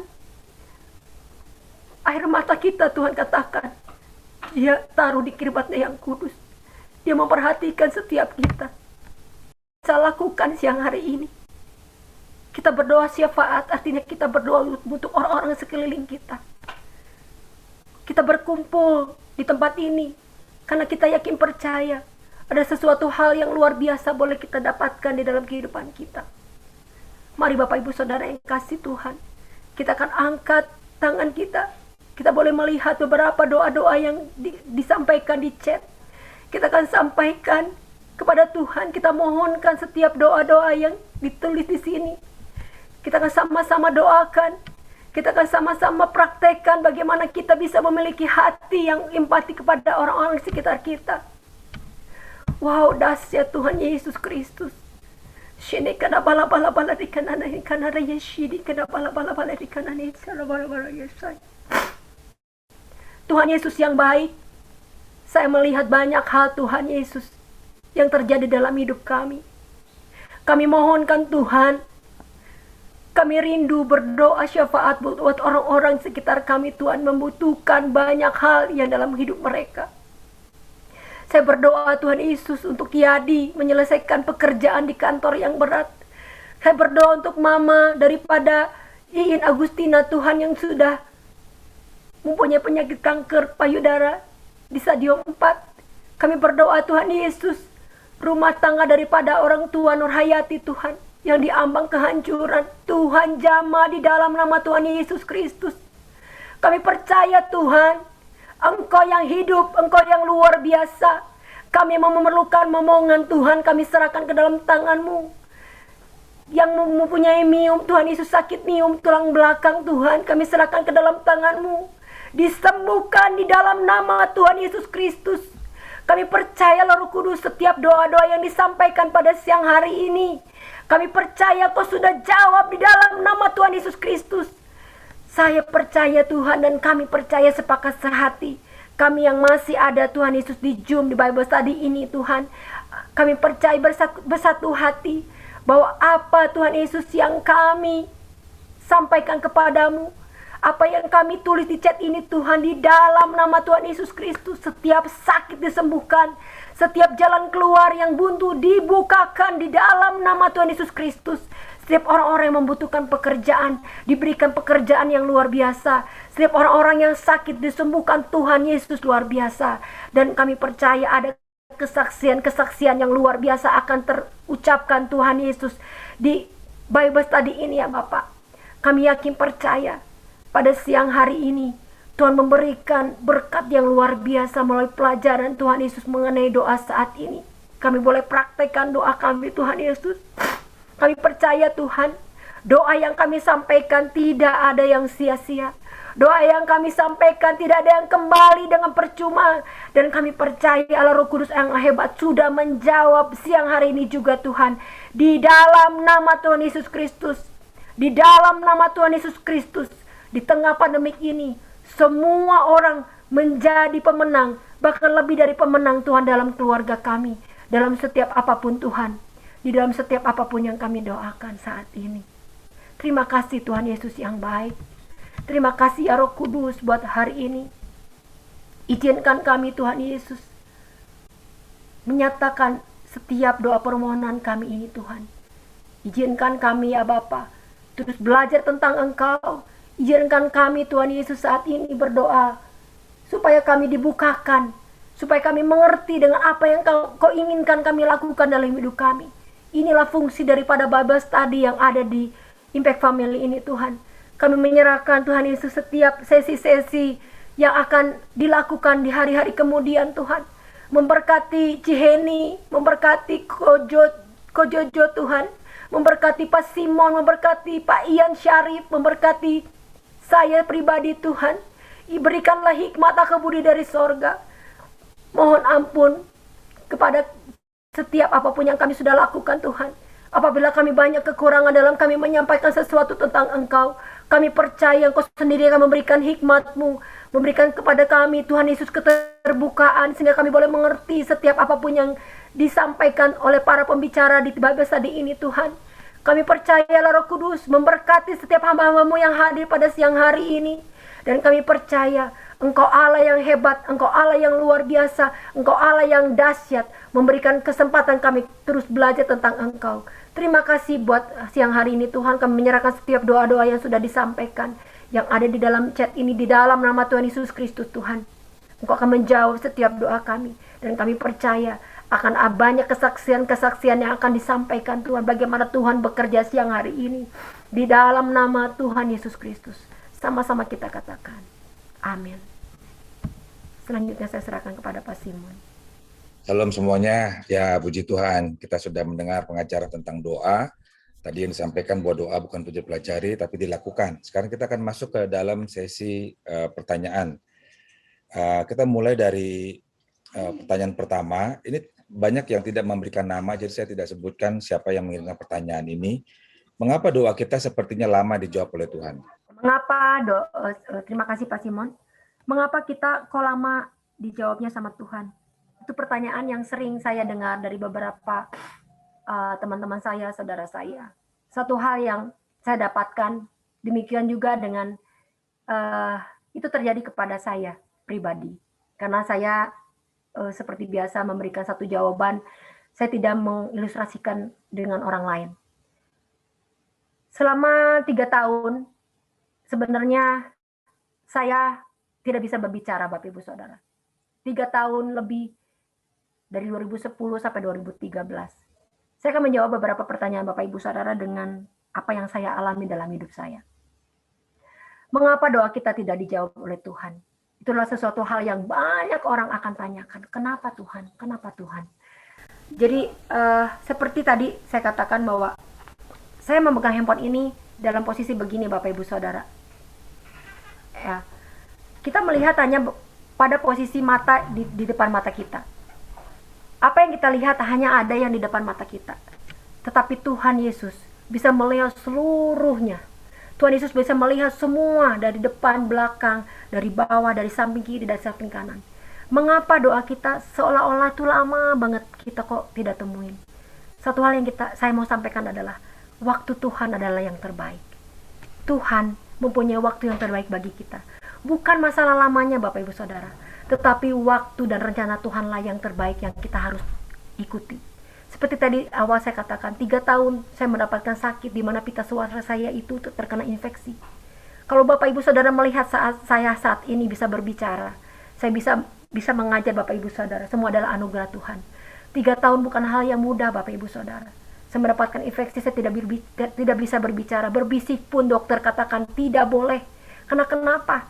Akan menyebabkan pita suara saya terputus dan saya tidak bisa berbicara seumur hidup saya. Kadang Tuhan mengizinkan kita mendapatkan jawaban doa itu sangat lama, karena jawabannya adalah waktu Tuhan adalah yang terbaik bagi kita. Tuhan mempunyai rancangan yang terbaik bagi kita. Jadi kalau misalnya doa kita belum dijawab sampai saat ini, bersabarlah. Kita akan melihat bagaimana Tuhan itu bekerja dengan luar biasa. Itu mungkin jawaban dari saya, Pak Simon. Bu Vivi, pertanyaan berikutnya. Apakah kita perlu bernazar supaya doa atas pergumulan kita yang berat dapat dijawab Tuhan? Kemudian yang mirip dengan pertanyaan itu adalah apakah sesudah bernazar boleh dicabut atau bisa dibatalkan? Sebenarnya untuk bernazar kita harus bisa melakukannya buat Tuhan. Karena kenapa? Ketika kita berdoa Tuhan, kadang-kala kita berdoa Tuhan, saya memohon kepada Tuhan untuk supaya Tuhan memberikan sesuatu. Kadang-kadang kita kan suka bilang, oh Tuhan kalau misalnya doa saya dijawab, saya akan melayani Tuhan dengan sungguh hati kita gitu kan. Istilahnya saya ingin melakukan sesuatu. Sebenarnya itu kita harus lakukan Bapak Ibu Saudara. Supaya kenapa? Supaya sebagai ucapan syukur kita. Kalau buat saya nazar itu sebagai ucapan syukur kita setelah apa yang Tuhan jawab dalam hidup kita. Makanya bernazar itu sangat perlu. Kalau saya katakan bernazar itu sangat perlu Pak Simon dan Bapak Ibu Saudara. Karena kenapa? Bernazar buat saya adalah sesuatu hal untuk kita bisa mengucapkan syukur kepada Tuhan. Begitu. Terus untuk nazar, apakah bisa dicabut? Apakah mungkin kita misalnya gini, tergantung nazarnya seperti apa. Saya nggak ngerti nazarnya seperti apa yang harus dicabut Bapak Ibu Saudara. Yang mungkin ada yang bertanya itu, nazar yang harus dicabut itu seperti apa? Apakah mungkin apa saja Bu, karena dia sudah mengucapkan, dia sudah bernazar sama Tuhan, apakah bisa dibatalkan? Setelah sadar dia nggak bisa lakukan gitu. Jadi kalau misalnya saya boleh jawab, ketika kita bernazar kepada Tuhan, sebaiknya kita harus lakukan Bapak Ibu Saudara. Penuhi, lakukanlah. Karena bukan apa-apa. Apabila kita juga sudah berjanji kepada seseorang, kita juga pasti tidak ada rasa tidak enak untuk tidak memenuhi. Demikian juga apalagi dengan Tuhan.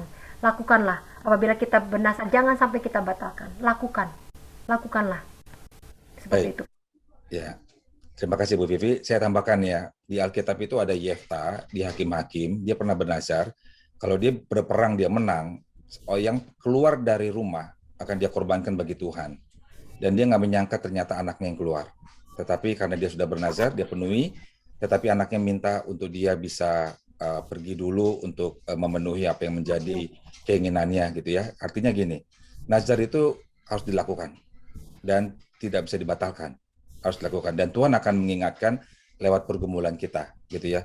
Kalau Bapak Ibu berdoa tidak bisa melakukan apa yang sudah dinazarkan, lebih baik jangan, kata Alkitab ya, lebih baik berdoa minta. Tapi memang kalau bernazar biasanya kuasanya lebih besar gitu untuk dijawab oleh Tuhan. Baik Bu, yang ketiga, apa yang dimaksud dengan memaksakan kehendak Allah? Kemudian yang mirip dengan itu, apakah bisa doa itu merubah kehendak Allah? Artinya yang tadinya Tuhan berkata tidak menjadi iya, atau sebaliknya? Ya, seperti tadi kita sudah belajar dari Musa, ketika Tuhan akan meninggalkan Musa dan bangsa Israel dan menyuruh malaikatnya untuk memimpin bangsa itu. Musa memohon kepada Tuhan. Tadi seperti tadi di yang terakhir saya bahas tentang permohonan doa yang istimewa dari Musa. Musa dengan berdoa kepada Tuhan, janganlah meninggalkan kami. Akhirnya Tuhan menjawab dan Tuhan memberikan, maksudnya memimpin bangsa Israel kembali gitu. Itu yang saya bisa jawab Pak Simon. Mungkin Pak Simon bisa tambahkan. Ya, baik, kita lanjutkan saja Bu. Yang berikutnya adalah eh, apakah kita boleh doa doa Bapa kami berkali-kali? Terkadang kita pengen berdoa tapi tidak ada kata-kata terucap. Nah, ini mirip dengan apakah ada urutan isi dalam doa? Sebenarnya kalau misalnya urutan isi dalam doa, ya kita seperti biasa, kalau di saya itu ada istilahnya berdoa sebagai ucapan syukur dulu, berdoa secara ucapan syukur, kita mengucapkan syukur, setelah gitu kita berdoa memanjatkan permohonan doa kita, dan terakhir kita berdoa untuk orang-orang di sekitar kita. Jadi eh, tahapannya itu sepertinya ya seperti kita berdoa mengucapkan syukur kepada Tuhan. Doa yang pertama, mungkin tahapan yang biasa saya lakukan adalah mengucapkan syukur dan terima kasih kepada Tuhan. Kemudian saya melakukan doa untuk permohonan pribadi, dan kemudian saya memberikan doa untuk orang-orang di sekitar saya, di keluarga saya, bahkan kita berdoa untuk bangsa dan negara kita. Kita melakukan itu setiap hari, dan kita bisa lakukan dengan tahap-tahap seperti itu gitu. Baik, Bu Vivi. Saya tambahkan Bu Vivi ya. Bapak Ibu, Tuhan Yesus itu mengajarkan doa Bapa kami. Doa Bapa kami itu sebenarnya itulah format doa. Saya ambil ya dari Matius 6 ayat 9 sampai dengan 13. Jadi kalau dibuka nih, dibaca gini, Bapa kami yang di sorga, dikuduskanlah namamu. Artinya apa? Urutan doa yang pertama adalah muliakan Dia dulu. Tinggikan Tuhan. Jadi dimulai dengan penyembahan, muliakan Dia, tinggikan Dia. Kemudian ayat yang 10, datanglah kerajaanmu, jadilah kehendakmu di bumi seperti di sorga. Artinya kita minta damai sejahtera. Kita serahkan otoritas itu kepada Tuhan. Apapun yang kita doakan yang terjadi adalah kehendak Tuhan. Ayat yang ke-11, berikanlah kami pada hari ini makanan kami yang secukupnya. Ayat yang 11 mau katakan, setelah kita lakukan yang dua itu, baru kita berdoa untuk kebutuhan kita.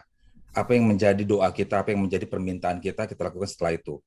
Kemudian ayat 12, ampunilah kami akan kesalahan kami, seperti kami juga mengampuni orang yang bersalah pada kami. Doa itu tidak akan sampai kepada Tuhan kalau kita masih menyimpan dosa. Tuhan mengingatkan bahwa setelah kita minta ampun, karena kita kadang nggak sadar bahwa kita sudah berbuat dosa. Ayat yang 13, janganlah membawa kami ke dalam pencobaan, tapi lepaskanlah kami daripada yang jahat, karena Engkau yang punya kerajaan dan kuasa dan kemuliaan sampai selama-lamanya. Ayat yang ke-13 ditutup dengan kita minta Tuhan perlindungan yang sempurna buat kita di sepanjang kehidupan kita. Karena pencobaan itulah yang akan membawa kita untuk jauh daripada Tuhan. Gitu ya. Dan terakhir, Engkau yang punya kerajaan dan kuasa, itu artinya kembali mengingatkan Tuhan bahwa Tuhanlah yang punya otoritas. Jadi demikian Bapak Ibu, urutannya itulah doa Bapa kami yang diajarkan oleh Tuhan, itu adalah sebenarnya format doa.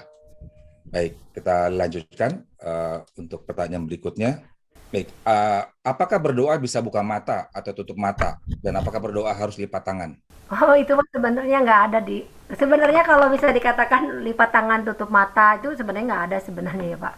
Maksudnya kalau kita, kalau saya katakan lipat tangan kan ada ya. Saya kemarin lihat di YouTube tuh gara-gara doanya begini jadi dia masuk ke, maksudnya jadi dia meninggalkan Tuhan gitu. Gara-gara oh kok orang Muslim doanya begini gitu, terus dia doanya begini gitu, kita kan berdoanya begini gitu kan.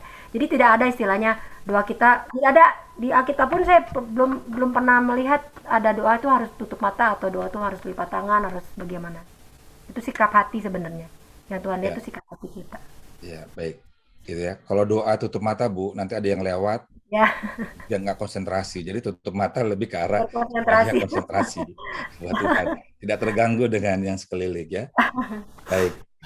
Bagaimana caranya doa pelepasan atas kuasa kegelapan atau kultisme terhadap diri sendiri atau keturunan? Apakah bisa dilakukan sendiri atau harus ada pendampingan dari hamba Tuhan? Kalau saya sarankan sih ada pendampingan juga ya. Kalau misalnya kita memang, karena kan doa pelepasan itu tidak hanya tidak cukup berdoa, harus berpuasa. Seperti di firman Tuhan juga katakan bahwa ketika kita akan berdoa kelepasan itu kita harus doa dan puasa.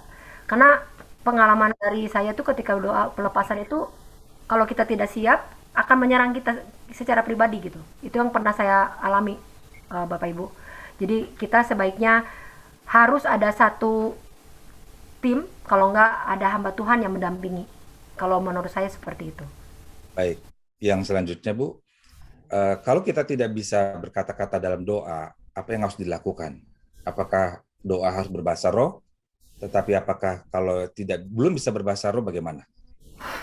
Bahasa roh, berbicara bahasa roh itu adalah bahasa yang kita tidak mengerti sebenarnya. Ada juga yang bisa mengerti tapi sangat jarang yang punya karunia untuk mengartikan bahasa roh. Bahasa roh adalah bahasa kita secara roh kita di dalam kepada Tuhan. Kadang saya juga berbahasa roh tuh saya tidak mengerti apa yang disampaikan, apa yang diucapkan, tapi itulah secara pribadi kita, secara roh kita yang berbicara kepada Tuhan. Jadi kalau seandainya Bapak Ibu Saudara belum mengalami karunia bahasa roh, janganlah berputus asa. Karena banyak hal yang Tuhan karuniakan bagi kita. Kita berdoa, apabila kita tidak berdoa, Bu, saya tidak bisa mengucapkan dengan kata-kata. Kita akan merenungkan kebaikan Tuhan. Kita ucapkan terima kasih Tuhan. Terima kasih Tuhan. Dengan sendirinya itu akan terlarut di dalam doa kita. Terima kasih Tuhan Yesus buat hari ini. Terima kasih buat anak-anak saya. Terima kasih Tuhan buat keluarga kami, buat pekerjaan kami. Ucapkan syukur dan terima kasih. Hanya dengan mengucapkan terima kasih Tuhan Yesus, haleluya, Tuhan Yesus terima kasih. Ada sesuatu hal, air mata kita akan menetes, air mata akan keluar dengan sendirinya. Dengan ucapan syukur yang kita nyatakan kepada Tuhan. Ya, baik Bu. Apakah bisa menjadi pendoa atau pendoa syafaat ketika seseorang telah memutuskan untuk bertobat, tetapi orang lain melihat masa lalu orang itu? Nah, ini jangan sampai terintimidasi Bapak Ibu Saudara, karena uh, seperti ada lagu sejauh timur dari barat engkau membuang dosaku. Tuhan tidak pernah mengingat-ingat apa yang sudah kita lakukan. Ketika kita melakukan menyatakan diri bertobat, tapi dengan satu catatan, kita tidak melakukannya lagi, dan kita harus berkomitmen dalam diri kita bahwa kita mau bertobat dan kita mau melakukan sesuatu. Dan tadi dikatakan ketika dosa itu sudah diampuni, di doa Bapa kami meminta pengampunan dosa, Tuhan akan menjawab setiap doa kita. Baik, yang berikutnya, apakah kalau kita masih dalam dosa, doa kita benar-benar tidak didengar? Ya, betul. Apabila kita dalam dosa, makanya kenapa saya tadi sangat mengajak Bapak Ibu Saudara untuk ketika kita berdoa, hati kita mesti benar. Karena bagaimana tidak, Tuhan akan menjangkau kita kalau kita masih ada ketidakpercayaan. Dosa adalah salah satu hal yang tidak percaya kepada Tuhan. Itu adalah salah satu yang kita lakukan. Mengapa? Makanya kenapa dosa itu menghalangi Tuhan campur tangan dalam setiap langkah hidup kita. Makanya kenapa Tuhan inginkan kita hidup benar di hadapan Tuhan, hidup taat kepada firman Tuhan, supaya kita bisa koneksi dengan Tuhan dengan baik. Makanya tidak boleh, sebaiknya kita bereskan apa yang menjadi kesalahan-kesalahan menjadi dosa dalam hidup kita. Baik, Bu Vivi. Bapak Ibu saya tambahkan, Tuhan itu ada 3 jawaban doa. Iya, tidak, atau tunggu. Ibu ya, Bapak Ibu ya. Dan Yakobus 4 ayat 3 itu ayat untuk mengatakan bahwa kalau doa kita tidak dijawab oleh Tuhan, artinya masih menunggu terus atau kita nggak dapat jawaban lah gitu ya. Itu karena kita salah berdoa. Ya, ayat Yakobus 4 ayat 3 itu dikatakan bahwa kamu berdoa juga tetapi kamu tidak menerima apa-apa karena kamu salah berdoa. Sebab yang kamu minta itu hendak kamu habiskan untuk memuaskan hawa nafsumu. Jadi bisa salah doa, kenapa? Karena untuk memuaskan diri sendiri. Kemudian Yakobus 5 ayat yang ke-16, karena itu hendaklah kamu saling mengaku dosamu dan saling mendoakan supaya kamu sembuh. Doa orang benar bila dengan yakin didoakan sangat besar kuasanya. Nah, seringkali orang Kristen senangnya kalimat yang kedua. Doa orang yang benar bila dengan yakin didoakan sangat besar kuasanya. Nah, definisi orang benar itu apa? Saling ngaku dosa. Itu ya Bapak Ibu ya. Jadi itu jawaban yang tadi bahwa dosa itu menghalangi doa. Baik, kita lanjutkan. Mohon jelaskan dengan singkat dan jelas tentang sakit bersalin dan melahirkan anak ke dalam kerajaan Allah. Terima kasih. Yang tadi sudah diungkapkan bahwa sakit bersalin itu artinya keadaan kita, kita mesti gini, kita mesti meminta kepada Tuhan. Itu keadaan itu tuh kayak apa ya? Maksudnya keadaan yang sakit bersalin itu kan, kalau misalnya Bapak Ibu yang sudah merasakan sakit bersalin itu sangat sakit ketika kita melahirkan. Demikian juga dalam kehidupan kita. Jadi kita mesti memohon kepada Tuhan dengan begitu apa ya? Maksudnya dengan begitu hebat, seperti kita memohon kepada Tuhan supaya supaya kita tuh Tuhan menjawab doa kita. Kita memohon kepada Tuhan, Mohon penderitaan kita sudah begitu banyak Tuhan. Jadi kita mohon kepada Tuhan seperti maksudnya kita merasakan bahwa penderitaan dalam kehidupan kita tuh sangat sakit, seperti orang sakit bersalin gitu. Jadi istilahnya beban kehidupan itu sangat berat, beban kehidupan kita itu sangat maksudnya sangat luar biasa, sehingga kita memohon kepada Tuhan seperti orang yang sakit bersalin gitu. Seperti itu. Mungkin pasti bisa memakan. 2 pertanyaan terakhir ya Bu ya. Nah, kita akan tutup. Pertanyaannya adalah, apakah boleh berulang-ulang berdoa untuk hal yang sama, atau kita sepatutnya hanya minta 1 kali saja? Oh, boleh banget Bapak Ibu Saudara. Tuhan itu sudah berjanji, mintalah maka aku akan memberi. Maksudnya kita minta kepada Tuhan sampai berdoa sampai sesuatu itu terjadi. Berdoa dan berdoa sampai sesuatu terjadi. Itu yang saya mau jawab. Ya. Baik. Halo. Mohon maaf, boleh saya bertanya? Soalnya di Silido hanya 160 kata saya tulis, jadi ditolak. Pak, kalau boleh di itu aja Pak, boleh di slide yang singkat saja Pak. Tapi tadi sudah, karena kita mengingat waktu, tadi jadi tinggal 1 pertanyaan lagi Pak. Gini. Kalau boleh Bapak boleh singkat aja Pak. Ya, saya singkat aja nih, ya. Cepat. Mohon maaf, tadi soalnya di Silado karakternya cuma 160 kata Pak, jadi terbatas. Nah, pertanyaan saya langsung aja ya Pak, singkat. Yang pertama Pak, nah tadi kan dikatakan berdoa itu memaksakan kehendak Tuhan, Keluaran 17 ayat 8-14. Nah, pertanyaan saya, bagaimana Pak? Beberapa tokoh-tokoh di Alkitab itu ketika berdoa memaksakan kehendak, tapi doanya itu malah tidak dikabulkan Tuhan. Contoh kayak para rasul, Paulus berdoa untuk penyakitnya sembuh, tetapi Tuhan mengatakan cukup kasih karunia Tuhan. Nah, lalu yang selanjutnya yang kedua, Pak, bagaimana dengan doa seperti Tuhan Yesus sendiri? Dia berdoa meminta biarlah cawan ini lalu daripadaku, tapi kehendak padahal dia meminta dibebaskan, tapi kehendak Tuhannya yang jadi. Dia memaksakan tapi doanya tidak terkabulkan. Nah, pertanyaan selanjutnya nih Pak, yang kedua. Nah, mengenai tadi Ibu bilang kesaksian. Ada kesaksian penghalang doa itu karena dosa, hamil di luar nikah. Nah, pertanyaan saya Pak, apabila misalnya nih, saya sih tadi mendengar menurut saya kurang lengkap. Pertanyaan saya yang kedua, nah bagaimana seandainya nih, orang yang di luar hamil itu sudah bertobat Pak, tetapi dia tidak membuat pengakuan. Contoh nih seperti Daud. Ketika Daud bertobat ditegur Nabi Nathan, apakah Daud itu perlu buat pengakuan di depan rakyatnya? Kan nggak perlu Pak. Nah cukup paling yang tahu hanya boleh dikatakan di saat sekarang di ring 1 Pak. Paling orang-orang istana aja yang tahu Daud pernah berbuat dosa dan berzina. Nah terus juga contoh yang lain Pak, misalnya contoh Daud sudah bertobat ketika dia meminta anaknya dari hasil perhubungan perzinahan dengan Betseba, tetapi Tuhan tidak berkehendak Pak, anaknya mati. Nah baru anak yang kedua baru Tuhan kabulkan anaknya itu selamat. Nah yang terkenal anaknya yang mempunyai hikmat yang luar biasa, nah Salomo. Nah pertanyaan saya yang terakhir Pak, yang ketiga, bagaimana membedakan Pak?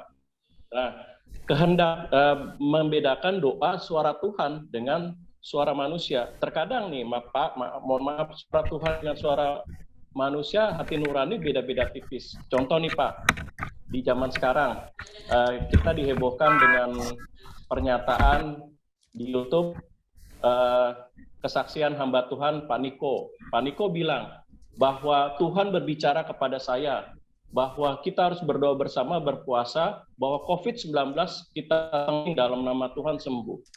Nah, tetapi pada saat ini, nah ada hamba Tuhan yang bilang kalau ini bukan kehendak Tuhan, tapi kehendak keinginan hati Pak Niko. Kalau memang ditengking sembuh, kenapa ditengking COVID ini lepas?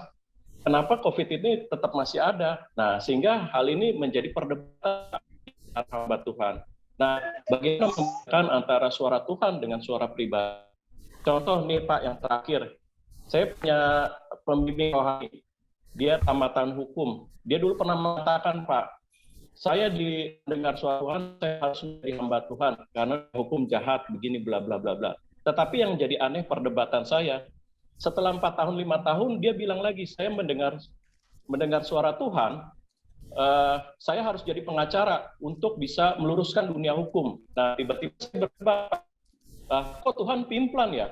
Dulu bilang Anda katanya menjadi hamba Tuhan, sekarang jadi pengacara. Yang mana yang benar? Kok Tuhan pimplan? Bukannya Tuhan sekali berkata itu iya dan amin. Contoh bangsa Israel, ketika bangsa Israel menjadi umat pilihan, sampai sekarang pun bangsa Israel tidak akan pernah dicabut untuk menjadi umat pilihan. Masa suara Tuhan pimplan begitu sih? Nah, akhirnya jadi peristiwa seperti itu, akhirnya saya pisah, Pak. Dan tidak lagi saya dimuridkan oleh beliau. Nah, gara-gara peristiwa itu. Bagaimana membedakan suara Tuhan dengan suara hati nurani? Ya, cukup, Pak. Terima kasih. Terima kasih, Pak Jeffrey. Pak, ini jawabannya panjang, Pak. Tidak bisa kita jawab hari ini. Nanti kita akan jawab lewat tulisan ya, Pak. Akan dikirimkan ke Pak Jeffrey langsung ya, Pak. Pak Jeffrey ada di grup mana, Pak, di Bible Study? Bible Study di grup 1, ICI, 2, 3, Pak. ICI. Ya, Bapak ada di grup Bible Study ya, Pak? Ada. Ada ya, baik Pak. Nanti kita akan post di sana ya Pak, sehingga supaya semua juga bisa tahu jawabannya apa ya Pak ya. Kami sudah catat ya Pak pertanyaan Pak Jeffrey ya. Oke. Baik, kita kembali lagi ke pertanyaan yang tadi, apakah doa itu boleh berkali-kali atau hanya satu kali? Tadi Ibu Vivi sudah menjawab ya, bahwa doa itu boleh berulang-ulang kita minta. Nah, kita lihat dari Perjanjian Baru, Zakaria waktu dia melahirkan Yohanes Pembaptis, itu kalau kita baca bahasa Indonesianya itu kurang kelihatan. Karena dibilang begini kan, Zakaria berdoa dan Tuhan menjawab doanya, maka lahirlah Yohanes Pembaptis atau istrinya hamil, Elizabeth gitu ya. Tapi kalau baca teks aslinya dalam bahasa Yunani itu ada ininya, ada tensisnya. Jadi tensisnya begini, Zakaria berdoa dari dulu terus menerus, tapi saat itu sudah nggak berdoa lagi karena dia sudah lupa. Udah capek doa, tapi Tuhan tidak pernah lupa. Jadi waktu Tuhan menjawab, sebenarnya itu si Zakaria sudah nggak berdoa lagi, gitu ya. Jadi artinya kita terus menerus, tapi tentu kita pasti akan merasa jenuh, akhirnya kita lupa. Tapi ingatlah bahwa Tuhan tidak pernah lupa. Baik, sekarang yang terakhir adalah apakah saat kita berdoa merasa intimidasi, artinya sikap hati kita salah. Itu yang terakhir. Setelah ini kita tutup. Ya, betul. Kalau misalnya kita berdoa terintimidasi, jadi sikap hati kita memang salah, Bapak Ibu Saudara. Jadi janganlah kita merasa bahwa hal-hal yang, jadi begini, kita mesti punya hati yang lurus, hati yang benar, Bapak Ibu Saudara. Jadi kalau misalnya ada intimidasi, ini masih misalnya, wah kamu mau berdoa juga nggak akan dijawab Tuhan, begini-begini. Kita mesti yakinkan hati kita. Kita mesti memiliki hati yang benar di hadapan Tuhan. Dan kita mesti yakin bahwa apa yang kita doakan itu Tuhan akan dengar. Walaupun kapanpun Tuhan akan jawab, Tuhan pasti akan memberikan waktunya yang terbaik. Ya, baik. Terima kasih Bapak Ibu sudah bergabung di Bible Study hari ini. Tuhan berkati. Terima kasih Bu Vivi, Tuhan berkati Bu.